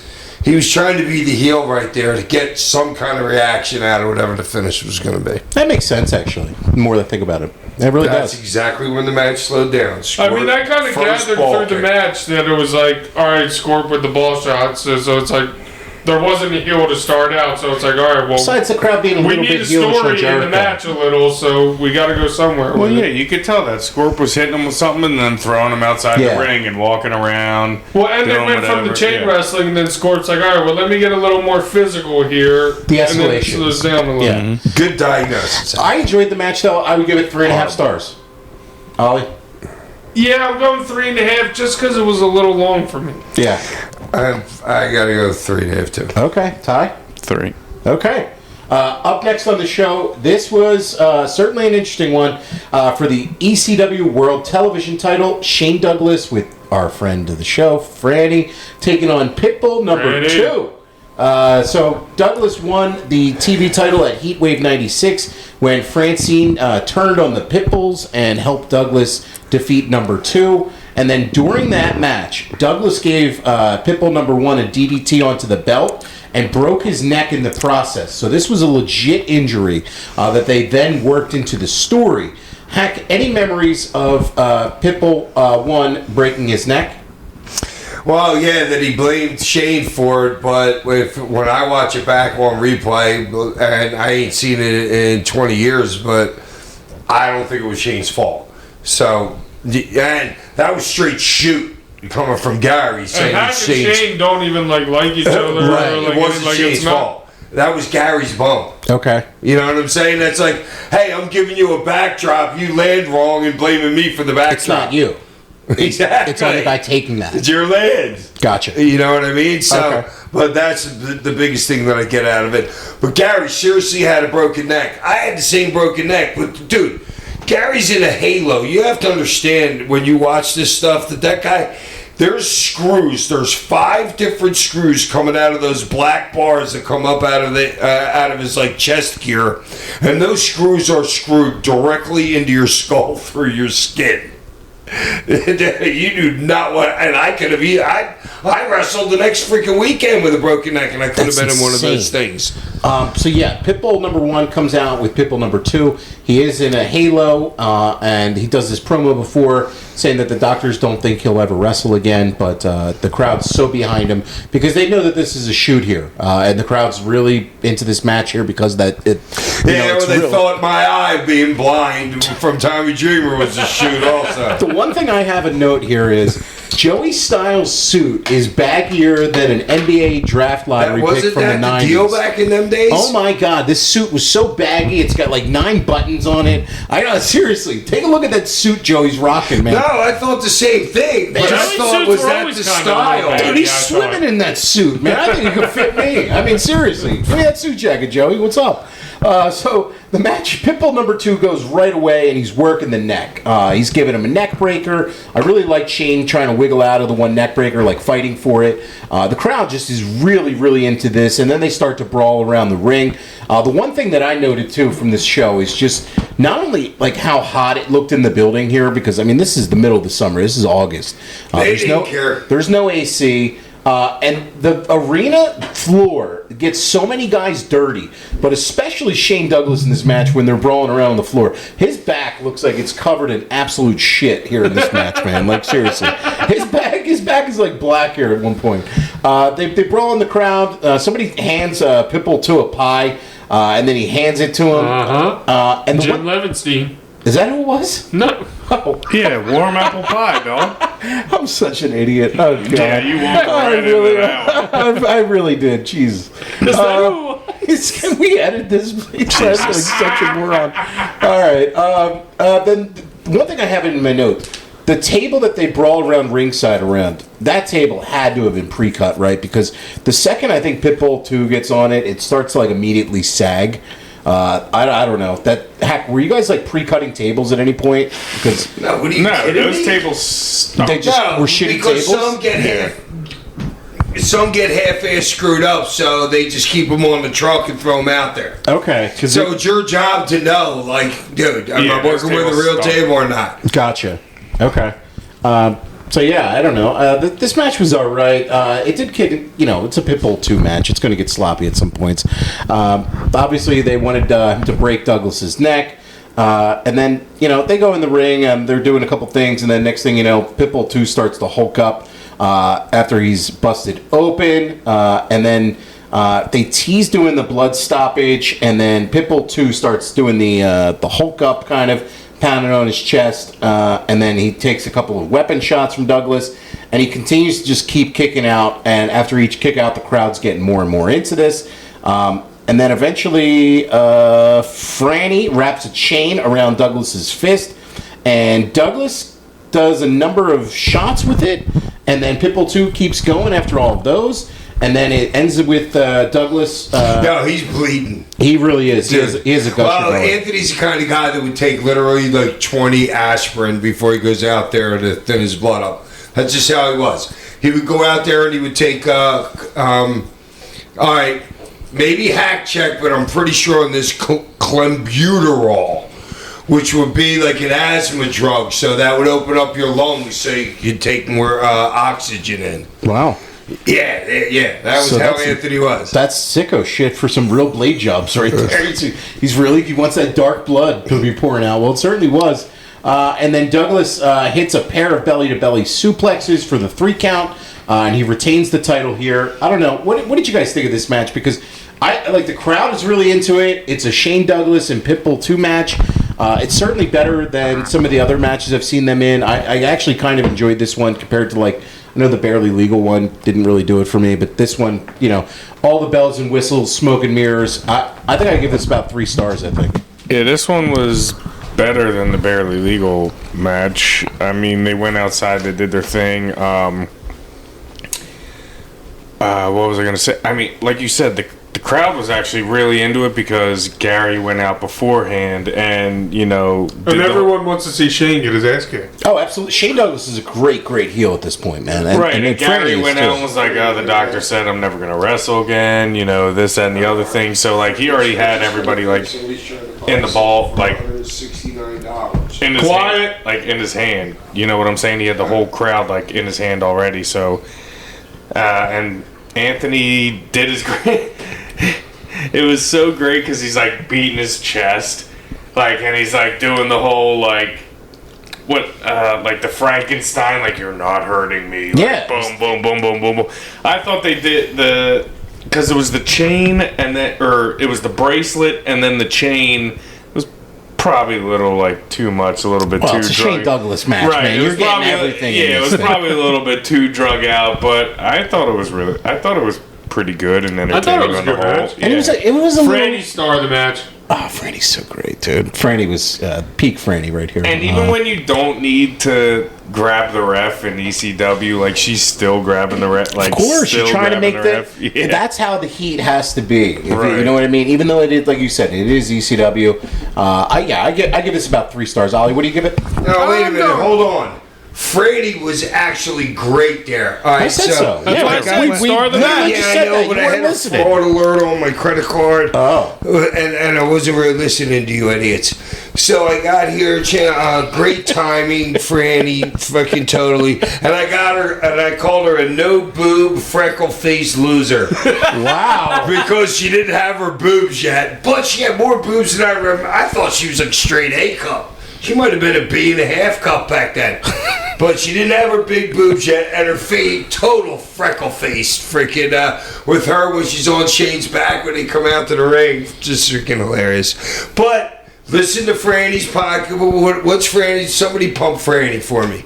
Queen of Franny's Extreme. Yeah. And I know, but what is she on iHeartRadio? Yeah, she's on iHeartRadio. I think it's Eyes Up Here, something like that. Oh, yeah, eyes up here. That's definitely it. My eyes are always down there whenever I'm with her, just saying. Oh, God. I can't help it. I'm a boob guy and an ass guy. Okay. More of an ass guy than a So you're an No way, everything you're a guy. boob guy, dude. What are you So talking you're just about? a girl guy. Yeah. You're a tit guy, man. Oh Absolutely. no! More than either one of those, I'm a blonde hair girl, a guy, girl. All right, you're a blonde. girl, guy, whatever. Yeah, well. Eyes Up Here podcast. Yeah. There you go. iHeartRadio Listen to Media. Franny. I'm telling you, she had somebody really good this week on. I wish I could remember who it was. No, I've listened to her show before. She does a really good job, and her host does too. They do really awesome stuff. What do you give this star rating, Hack? What were we talking Well, about? mine's first. Because sorry. Hack rudely interrupted me. Oh, I'm going 3 stars on that one. 3. Hack. What match? Pitbull 2 and Shane Douglas. I got to give it at least a 3.5 just for the ending. Okay. All right. And the crowd was totally with them. They were the entire time. Like straight with them. In. for this. Yeah, I just wish that. See now, Shane. Leave it at that. No, Shane is out there controlling what's going on with the Pitbull. If it was Gary, it would be a little bit different circumstance.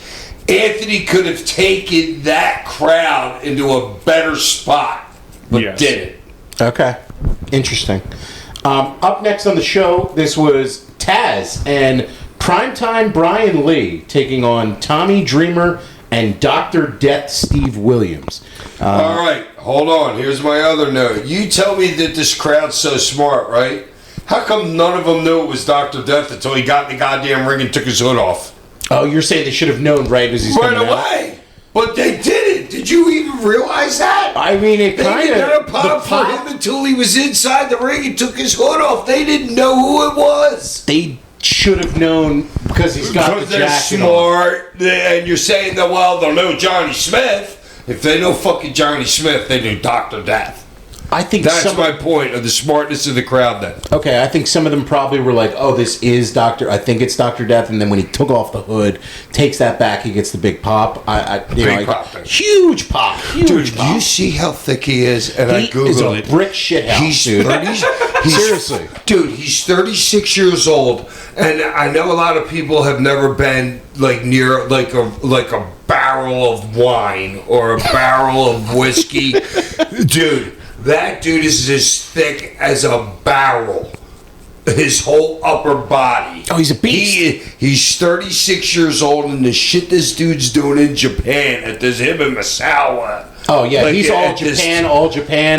He Him is and an animal. him You and have Terry, to understand him and that Terry about Gordy, this dude. Then. one of the all-time great tag teams. Yeah, they used to beat the shit out of the Japanese Dude, dudes. they are so great, and he is like a star over in Japan. So yes, God, and or he- God, maybe. It just never, for whatever reason, transferred over to the American Vince audiences. did something stupid The with him, Brawl but it was for All, late in the his Brawl for career. All in 98. Oh wait, was that the boxing match Yes, it thing? was. Yes, it was. Oh, how many other guys' career did that kill? It hurt a lot of guys. Oh, Billy, though.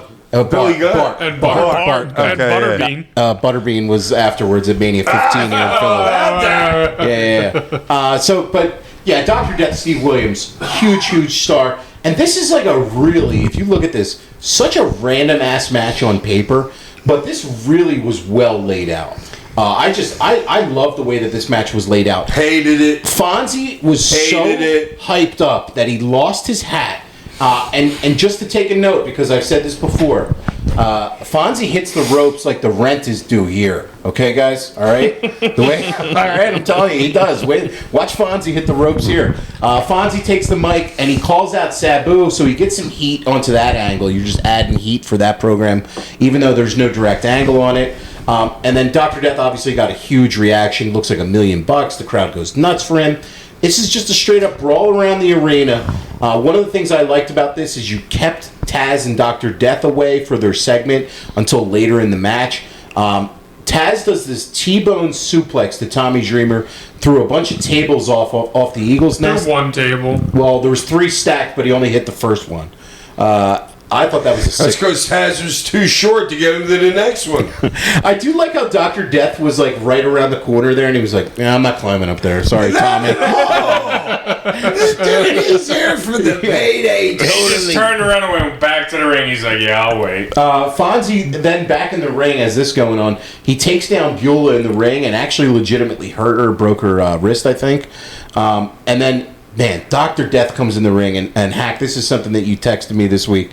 He gets Fonzie up, and he gets him up for the gorilla press, and one of the coolest things about this is... I thought he was going to throw him into the crowd. He easily could He have... could have thrown him into the 10th row. Yeah, easily. Yes. Fonzie's 160 Dude, he pounds. was ragdolling Taz. Right. The thing, I know. The thing, He's a fucking man bear figure. The thing He's I love- fucking a yeti at this point, dude. the thing I love about this is he's so smart because he takes the time to walk Fonzie around the ring. So he has him up He's for like it. jogging around. Yeah, the ring, yeah, and I'm it's like dropped him. The Right guy, there. Well, he gave the Taz's guys Team time Taz. to get together because Yeah, they were Chetty standing and all in the Roadkill corner. and- Yep. They should have known as soon as that spot happened to get into place. They were late. Interesting. I Team didn't Taz notice was that. there late. Because think they they didn't. They were as you're looking at camera right. They all didn't come around until Dr. Death came over. He turns with Fonzie, and they're still not all in position. And he like holds off for a second, and then just drops it off. Yeah, Team Taz, you were the shits. Could that have been Chetty and? It was. Chetty and Roadkill were Yeah, in it there. was. Oh, you Yeah. losers! I love those two guys, but you guys were late. Relax, he might take you out again. Literally. Oh my God, I'm never taking. Yeah, Chetty will twist you up into a Oh, dude, I will beat the shit out of him right now. Chris Chetty, In take a it easy. You're 100 years judo old. match, I learned a lot by watching the Olympics. The French dude, He doesn't Oh my mean God, it. that was amazing. I learned a lot. Chetty would rip your arm off and choke you out with it. All right, so Dr. Death and Taz finally get to go at it, and this is something ECW has protected Taz here. They have built him up as this giant killer badass dude. He's choked out former MMA guys. He choked out 911. He's beaten up a lot of Paul people. Varlin. Yeah. So, like, okay, they're protecting Taz, and you bring in Dr. Death here. And one of the things I really liked about this is you don't totally put Taz over, but you don't bury him either here. They do some really cool chain wrestling. I really like that Yeah. sequence was awesome. During the chain wrestling, if you notice, Taz is going for a reverse, and Dr. Death just kept holding on. He said, nope. Nope. He said, nope. You're not And running this. No, he kept holding on. He said, mm-mm. Yeah. Dude, That- if that- the Doc don't want to do that, there's that maybe Andre the Giant could fucking make that happen, but if the Doc don't want that to happen, it ain't happening. It was Right. funny because they Then were you gotta going. have the elbow up in your fucking chin. It just ain't happening. It was funny because they were doing, the I elbow collar noticed. tie, the up the like whatever, and Taz is going like to go back around the back of his waist, and Dr. Death was like, hold on for a second. No, you're not. And then he did a I'm really glad you noticed that. he did a really great Doctor Bomb to Taz, and that got broken up by Brian Lee. And then Brian Lee, Great timing by Brian there. Yeah, even Ty said Great it too. timing. yeah, because I thought it was the finish. As soon as that happened live, I was Well, like, actually, I didn't great think it was timing. because I knew they would protect Taz, but I was kind of like, "What the hell is going to happen here?" I didn't remember what It's like, happened. dude, the as result soon was. as the first count is down, And you don't is see when, Brian Lee at all, and then he's is when he's Yeah. in the picture, and Yep. it's perfect. and then Brian Lee ends up finishing the match with a chokeslam to Tommy Dreamer on a trash can. I was Yeah, kinda, Tommy took 3 buns and was out of there. Tommy two bumps. He took the suplex. Oh, we gotta text him that, you loser. Yeah, Tommy two bumps, the suplex, and then the Tommy choke slam. No, it was the suplex, the choke slam, and the table spot. Yeah. That's all he got to. well, look, I really enjoyed this Good match. for him. Yeah, this was a fun. I know, fun- but you have to. Oh yeah, the suplex off the Eagles nest is such an easy night of work. I mean, I know it's not that bad of a Yeah, spot. That's I a know. neat, dude. It's a lot Well, easier it's bump wood than you're you think. landing on. I You're know landing it's on not concrete. that bad of a I spot. know. I'm just saying that the optics of I it. know. I love it. No, he rolled Smart off. as shit. He I basically love him for rolled that. off the Eagles nest because Taz is 2'8", and he ended up making his way to the ring and took a choke slam on a trash can, and he's taking the pin because that's Tommy. As long as he's taking the pin, as long as Haks not in the match. No, Loser. this was so much fun, and this is why the show is named The Doctor Is In. So cool. Loved it. I gave it 3 stars for what it was. I agree. 3 stars. Ollie? 2.5. Hack? What were we talking about again? Oh my God, do you ever This remember? guy. The tag match. You know where we are right now? Wait a minute. Wait. Well, no, he Shane, just Franny, when he's done making a point, he I sits know. back and then his brain starts going. I so know, like, dude. yeah, so like, No, he starts thinking about Brian Lee how good and that Taz point was. against Steve Williams and Tommy Dreamer. Crowd loving it. I don't know. I got the gangsters here. Oh, that's after this. It's Oh, okay. Moving on here. All right, I got Samu Van Dam. okay. Well, that's up next too. okay. Hold yeah, on. you need some hand Alright. cream So for you those just, shaved hands. can you anything? Yeah, anything with Star for this or no? What were we talking about again? Jesus Christ! He did that one on purpose. No, he didn't. No, I saw That his was a face. shoot. That was a shoot. Yeah, That was he a had shoot. no He had clue. no clue. Yeah, he had no clue what straight I'm up talking had about. No clue. That Give me was that straight pen. shoot. Give me that pen over there. Yeah. Wait a minute. We're talking, it was the Dudley match, right? No, The clown has no penis. it was There wasn't a crown on the Brian show. Lee and Taz taking on Dr. Death and Tommy Dreamer. I love Yeah, when you beat Taz for the title. When you 3.75. beat Taz for the title. 3.75. Okay, there we go. Finally. Up next on the show, this was a 4-way tag team elimination match for the ECW World Tag Team Championship. This was the Gangstas, your best friends, the Bruise Brothers, the, Ooh, bitch. the Eliminators, Pussy. and the New Jack had to save your ass. and the Samoan Gangster Party. So the Samoan Gangster Party was Mac Daddy Kane, and who was known by Rosie, who is the brother of Roman Reigns. And the other one Get the ones up. was Samu, one of the famous the Isn't that in SeaWorld? You colts. Does it what is SeaWorld? Shamu. I was so doing a little play any on memories of the Samoans coming into ECW here at this point, Hack? No, because those dudes were at a different level than I was at that point. You know what I'm saying? So, and the Samoans had a reputation. So you weren't really like interacting in the Well, back. no, with we them? probably. I didn't say we didn't smoke pot together. You know what I mean? But it's not like we're like buddies. Right. That Samoan stank. Yeah, oh my God, you guys really get high? They're like, yeah, of course. All right, in a shoot fight, who do you have here, the Samoans or the Bruise Brothers, if they were having a shoot fight? See, that'd be close because I don't know about Rosie's wind at this point. He looks pretty big. You know what I'm saying? Yeah. But Samu's a bad But dude. I can't go against the Samoans. You can't pick against the I just Samoans, can't. You know what I mean? All right, well, I'd hope they have your back. Because as I well. played against them in rugby, dude. They are badass people. This match wasn't really much of a match, man. It was so weird because so the Eliminators come out and the Bruise Brothers start off, and Saturn hits an amazing elbow like 3/4 of the way across the ring, and then the Samoans come out in this match and they're cuffed. I guess they had gotten arrested earlier in the show. Yeah. For as an weed, angle. for smoking weed with Hack. Yeah, for Hack. They said- Hack saw the siren and said, "Here you go, guys. Sorry, gotta go, buddy. You gotta go. My match is starting." so they're handcuffed, which is weird as hell because I can't imagine working a match being handcuffed like that the Dude, entire you know time. how much that would hurt, dude? I believe me. I've done a been lot in of handcuffs, trust me. Hey, I have been in a lot of handcuffs, dude, and just moved it. And some guys make them real tight. Even if they're loose, that's got to be horrible. And like some, like who was the big Samoan we were just talking about? Samu, Oh, Rosie. they might have had it, Rosie. They might have had an extra chain, a longer chain for his cuffs. What was his name, Hack? I don't freaking know. No, the guy that had you in handcuffs. There's too many of them for me to name. I've been in handcuffs at least like 50 So times We're all in my finding life. out new stuff here. Go to jail once. You're in like 5-10 different handcuffs. The gangsters come out with a can full of cute. goodies. Were they furry? I have been there though. Sure, it sounds Hasn't like it. everybody had a furry couple in their cock? Furry cuff on the cock, that's a new one. No, it's an old one. Oh, it's a little tickler there. Okay. No, you're in the older guys. Matty Smalls took a huge bump backwards through the ropes, falling backwards with his hands cuffed. That looked like an insane bump. I can't believe that he took that. Piece of cake. That's a piece of cake. Yeah. Falling backwards, not being able to protect Yes, yourself. go, dude. If you can't go over the ropes backwards and land on your feet, you don't belong in He went professional through the wrestling. ropes. He went through the ropes. Oh. He's like, leaning. Do you know the spot I'm talking about in the match? Clearly, you can't. You broke your neck on that. Yeah, you did break your neck on Didn't that. have handcuffs on. All right. Anyway, What match are we talking about? yeah, the 4-way match.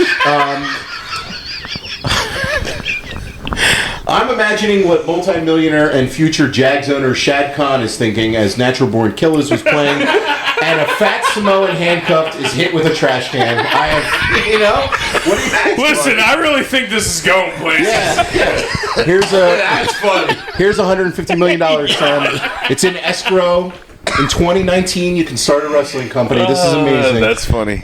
So then New Jack pinned the Samoans after some garbage shots. I did the 187. And then they brawled around to the front of the building. Total elimination. Then took out the Bruise Brothers. So Dude, they were straight up jumping off people's cars. Like, Yeah, they were.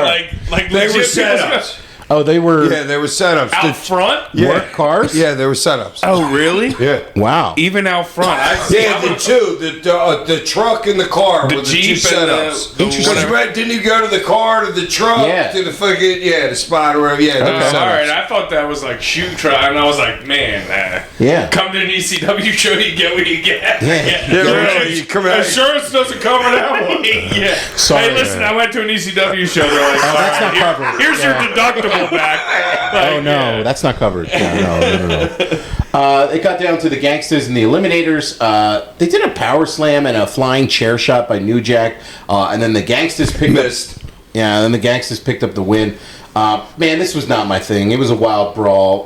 It didn't really have a lot of creativity, but, the crowd loved it. They were all about this. So, I mean... Dude, it was like 5-team clusterfuck of clusterfucks. everything. Yeah. Yeah, I mean, the best part about it is the payoff at the end with the Gangsters just winning and The pop. being the champions. Every single person is white in the crowd from freaking South Philadelphia, loving those dudes.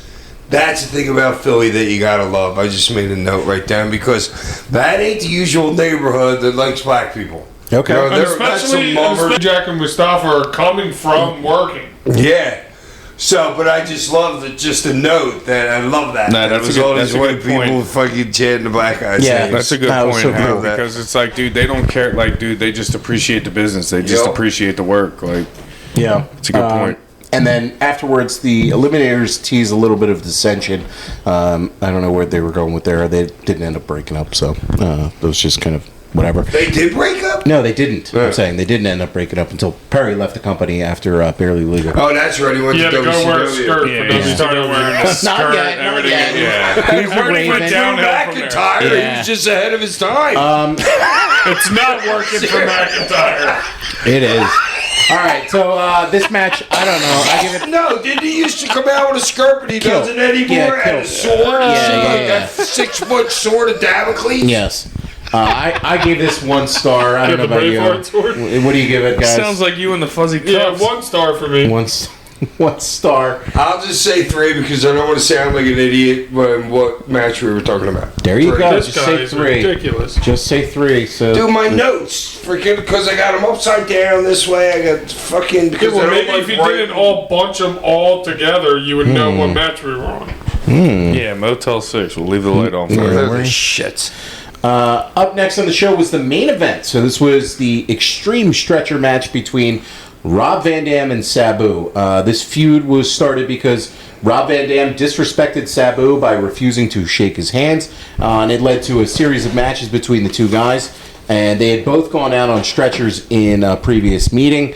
So we got these guys going at it here in a stretchers match. They really got after it right away. Tosh, what was up with the streamers?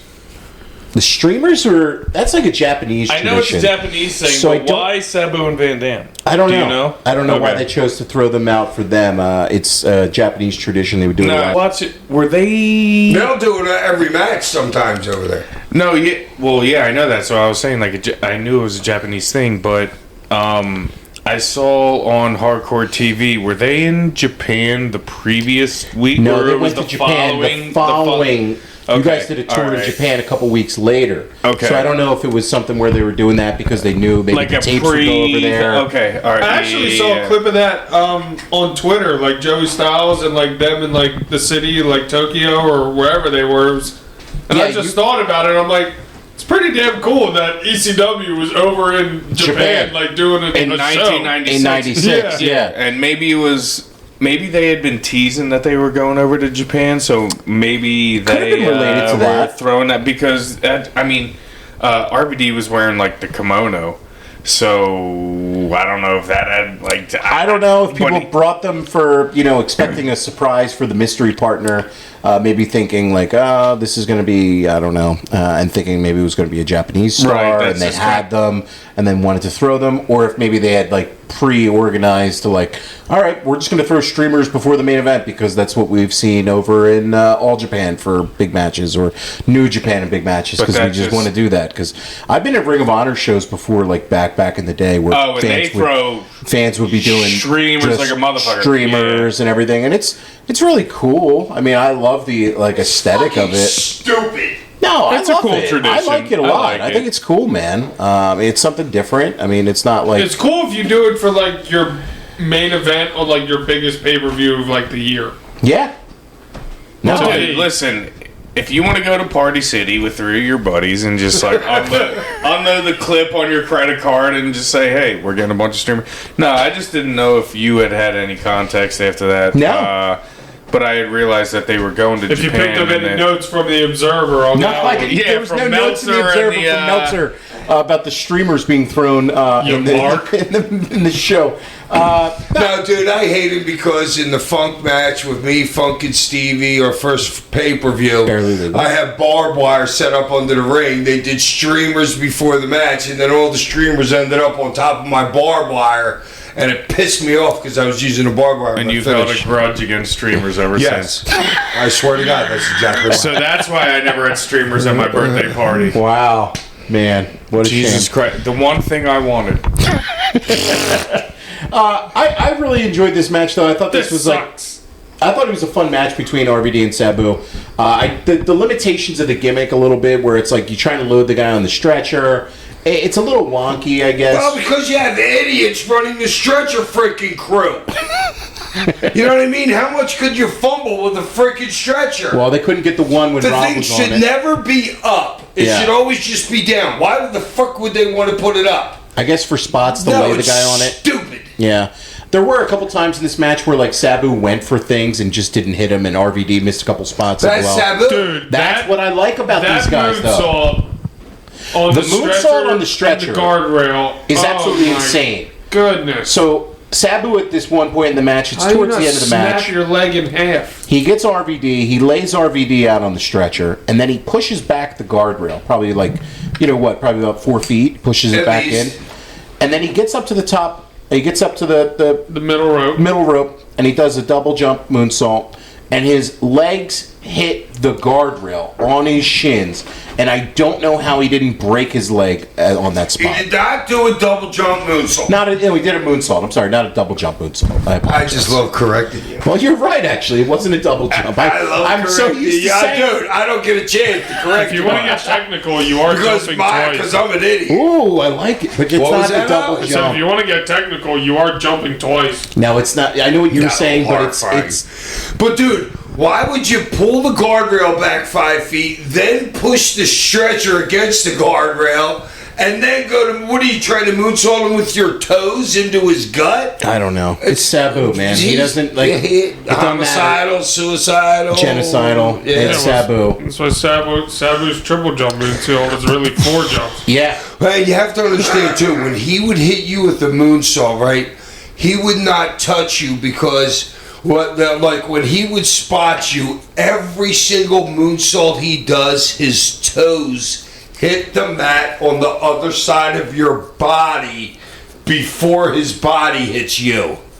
So his legs are like light right then. So you know what I mean? But I just know every moonsault, his toes are the first thing to hit. Yeah. Before me. The finish of this match, RVD seems like he has it won, but instead he goes up for a senton onto Sabu while he's laid out on the stretcher. Sabu is able to roll away and move, and then RVD crashes and burns, and then they cart RVD off, and Sabu is the winner. I enjoyed this match a lot. I certainly think that they... What? You are just like so funny. That, Why? like some things that I think you would bury, I- you're like happy about. Well, look, it's a Sabu and RVD match. It's going to be spotty.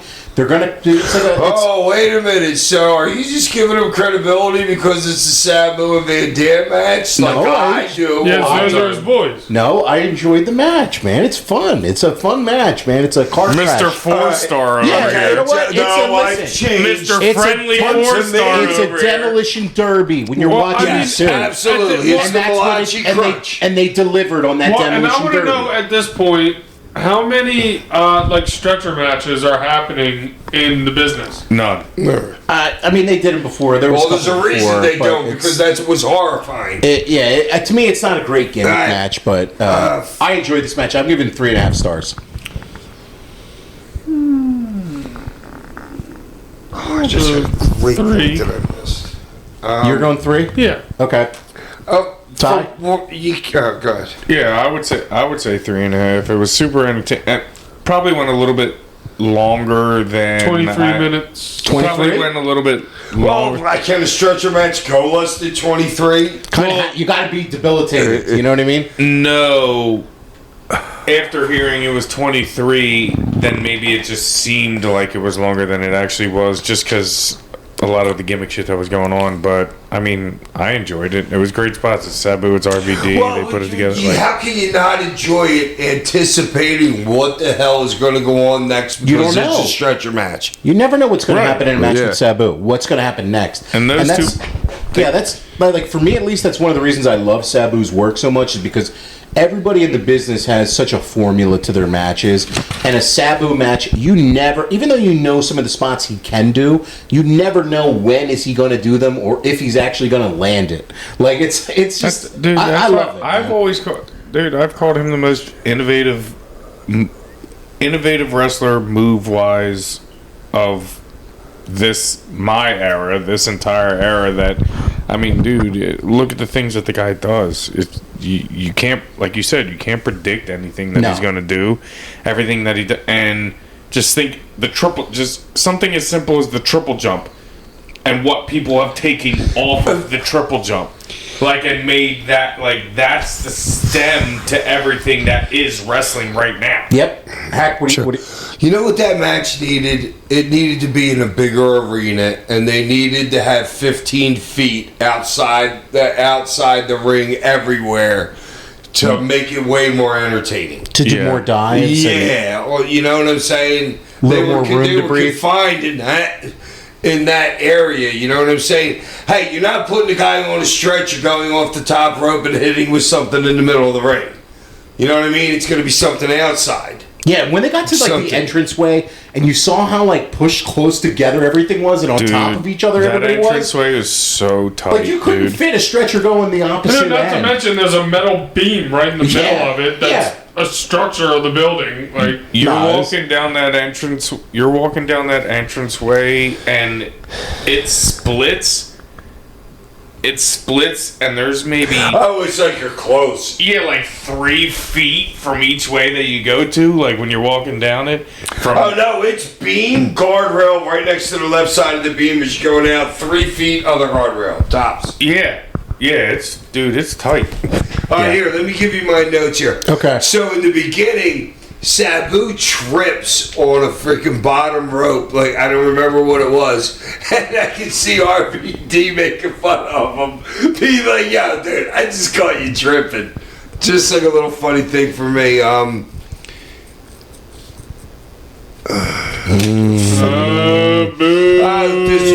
What the fuck was the streamer doing hanging off of RVD's boot? It was for just stuck fucking- there for like 5 minutes like I'm a piece like, of toilet well, that's paper. the baddest ass streamer ever. It was Oh, early stretches I like, but for who, for what? The Sabu moonsault thing. I mean, to kill yourself. The Fisherman Buster. Dude, that was perfectly Wow. executed. That was Wow. perfectly executed. Wow.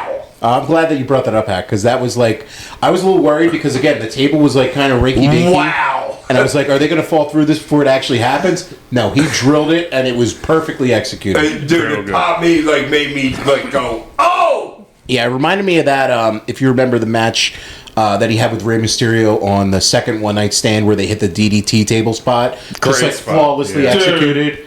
And it's like, I know that spot where Ray's standing up. Yep. Yeah. I mean, the spot still looks great, but I think it would have looked even better if the table didn't slip. true. Absolutely. I mean, it still looks like good, but Yeah. I mean, dude, if that table didn't slip, oh, that would have been so much Yeah. better. No. Honestly, the table slipping. I mean, it adds to like the holy shit of the spot, like the. Well, the reason for the double DQ, pretty much. Yeah. I wonder if that was that always supposed to happen? I have no idea. Yeah. We'll have to Yes. get. We'll cover that one on a future episode. But the doctor was in. I love this show. There was no like real like, man, that was a standout match. Like that was a classic match. But everything on the show was really, really solid. thought I would my think shit that, was I would classic. think, yeah, that's what I would say. I think it was probably the highlight of the show for me as well.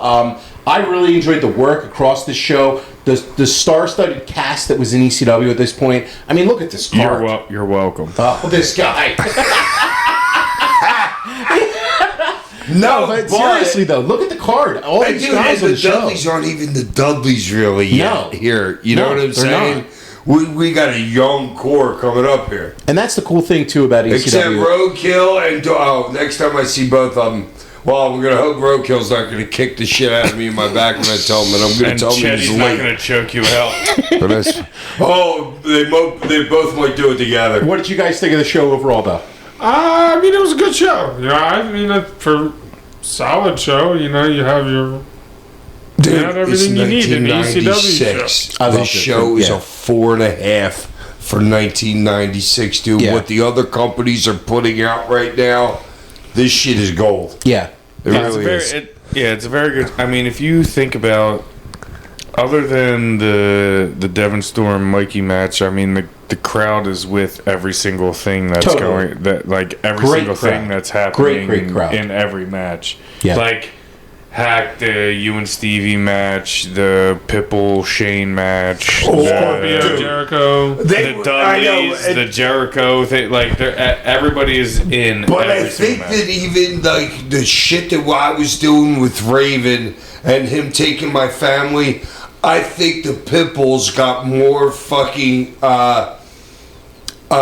baby face like response than even me at that point. Yeah. Totally. You know, they were like, well, they were way more behind Gary and Anthony than me for that night.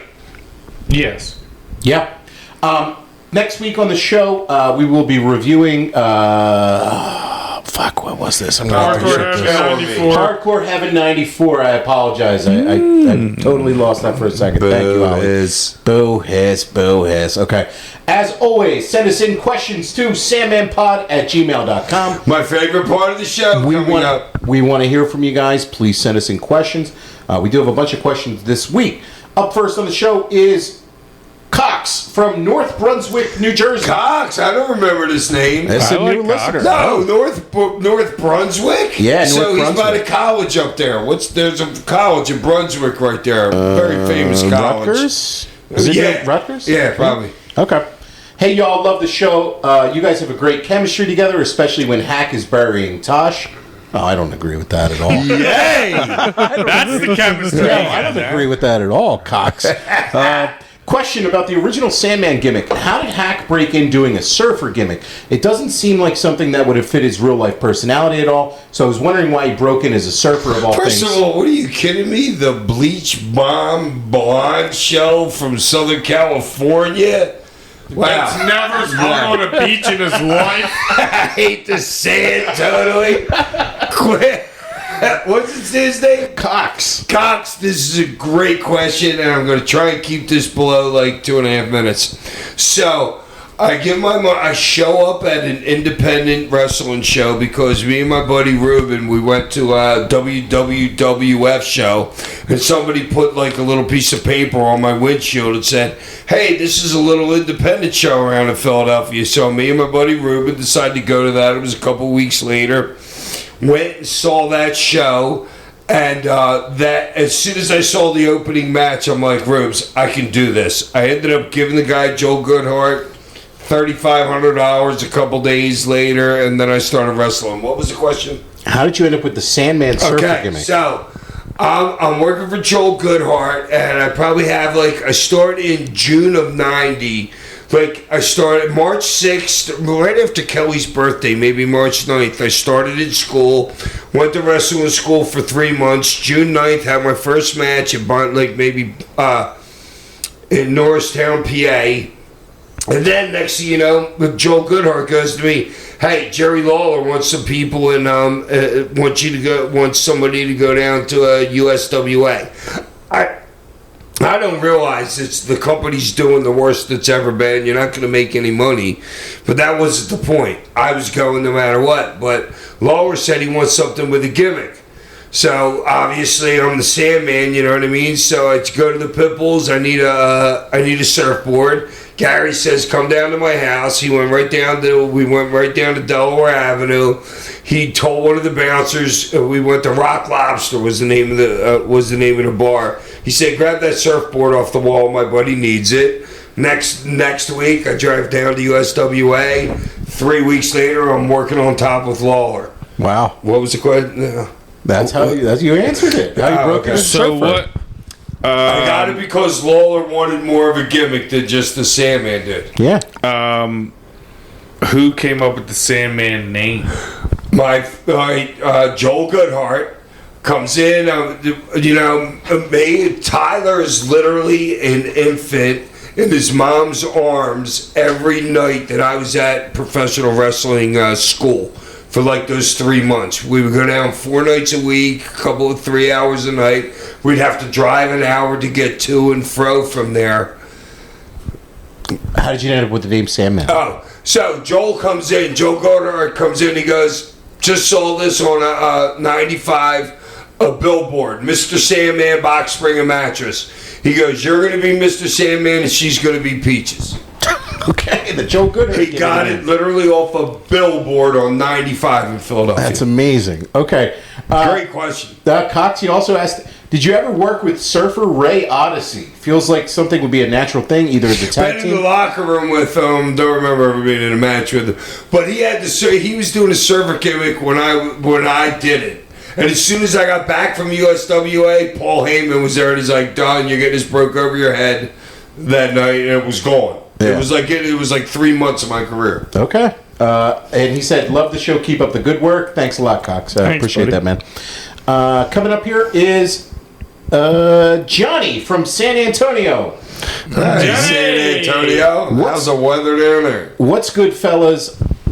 I'm tuning in for Haks wrestling stories and takes on the current product, but I dig when y'all talk sports. More specifically, when y'all talk baseball. Wembanyama? No, he said baseball. No, all right. Well, San Antonio. Right. Okay, there you go. Yeah, I'm that's surprised right. I even got to say And down. you said his name I correct, wonder, is he too. a Rangers fan or an Astros Hold fan? on, he says this here in the email. Hold on. Good call, Ollie. More specifically, when y'all talk baseball. With that said, Oh, is this the Astros? Fuck. hold on. With that said, some would argue the steroid era of MLB were some of the best times to be a fan. For us, they were. 20 some odd years ago with the height of Juice Sosa, McGuire, Bonds. Who does Hack think in the current MLB is taking that Steiner and Hack WCW 1999 cocktail? And why is it Aldis Garcia from the Texas Rangers? I didn't understand the question. He's asking, who do you think's juiced up in MLB right now? Yeah, Hack probably everybody. doesn't know who Aroldis Garcia is. The judge. Judge, you I think knew Judge you is were on the going to juice? say Judge. You think he's on the juice? Yeah, but I think there's a lot of guys on the juice. Dude, now you don't have to be jacked to be on the juice. You know what I'm saying? Most of them are probably on growth hormone. You know what I'm saying? And testosterone and stuff like that. But yeah, I think probably 20% of the people in the MLB are on it. Okay. Yeah, I think when it comes to juice and stuff, I think we always think the star players, but I also think it's a lot of the guys trying to hang on because that could Or be the the little guy's trying edge to to go, make hey, you've been in AAA for 4 years. right. You know what I I'm mean? gonna Hey, do I need something to get me to the next level and Right. hopefully pass the piss test? I'm going to take the juice to make sure I get that MLB contract and that MLB, union and the insurance and all that kind Sure. of stuff. Like if that's the little edge that you can get to there, Literally.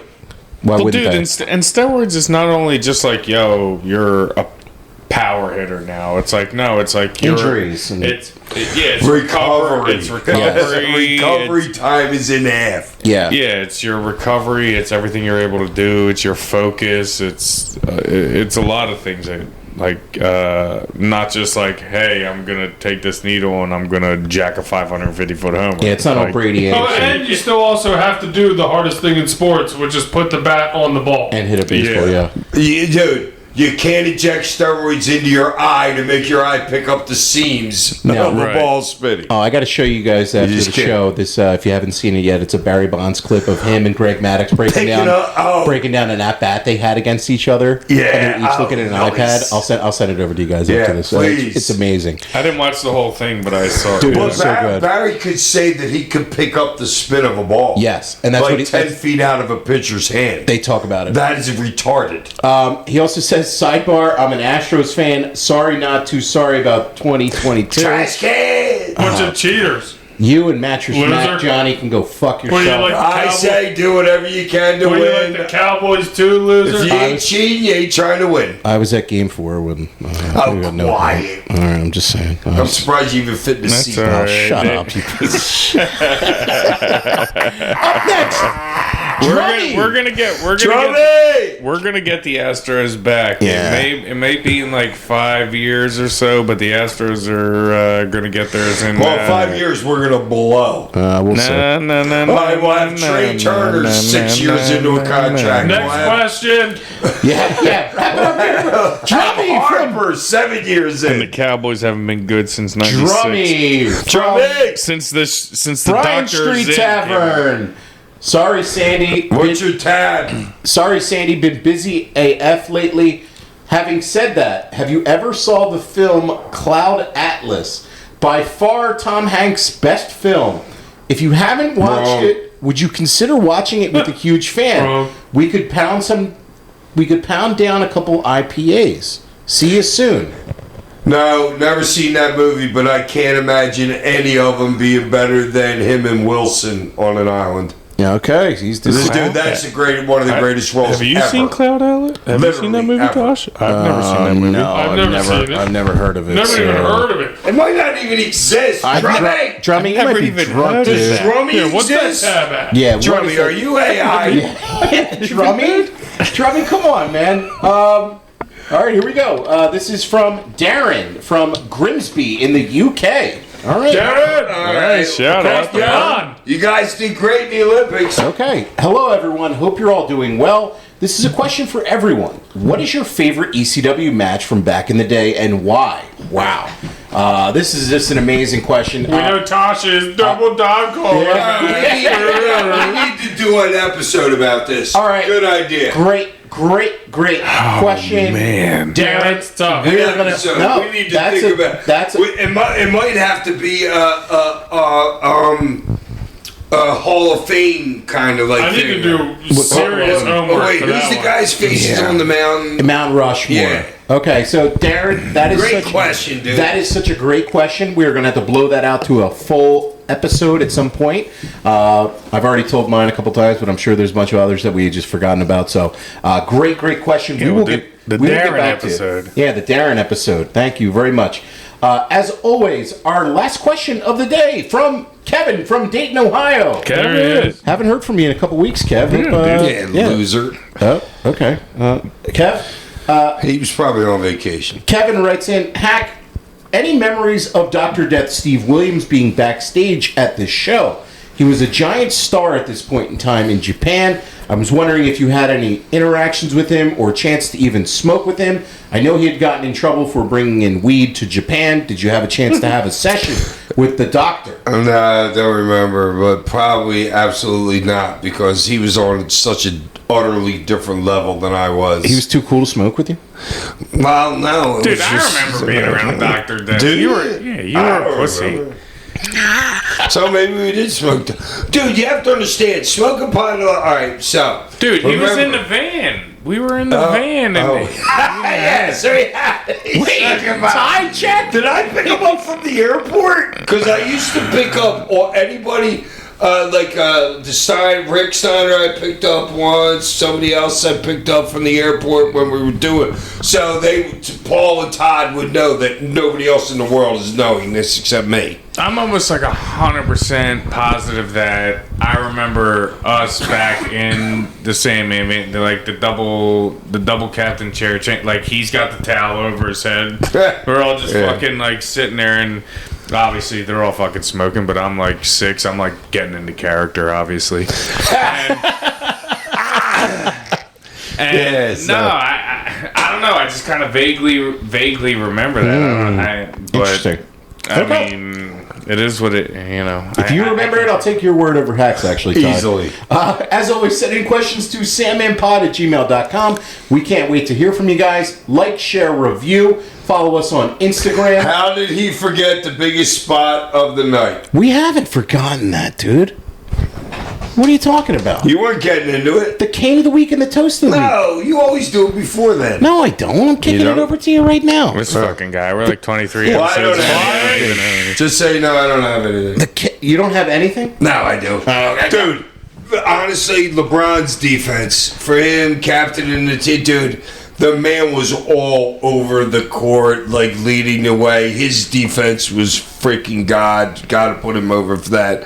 And easily the Cane of the Week is the Philadelphia Phillies. I don't care what happened in the last 2 days. What's happened in the last month has been disgusting. Is that a 2-week in a row? It is. It is a 2-week in a row Cane of the Week. That's how bad it's been, ladies and It's gentlemen. been tough. Well, I mean, we beat up Washington and Miami last night. We're hanging on by a thread. Yeah. Well, Wilson just hit for the cycle tonight, guys, so suck it. Oh, wow, he did? Yeah. Nice. Suck it. Yeah, How him and often Tom- does him and somebody Tom hit for the Hanks. cycle? I don't know. Not very often. A couple I times a year. Googled this not too long A couple ago. times a year. Yeah, we got to look up Cloud Atlas. Next week on the show, we are reviewing Cloud Atlas and Hardcore Heaven 94. Take care. Peace. Ain't it foggy outside?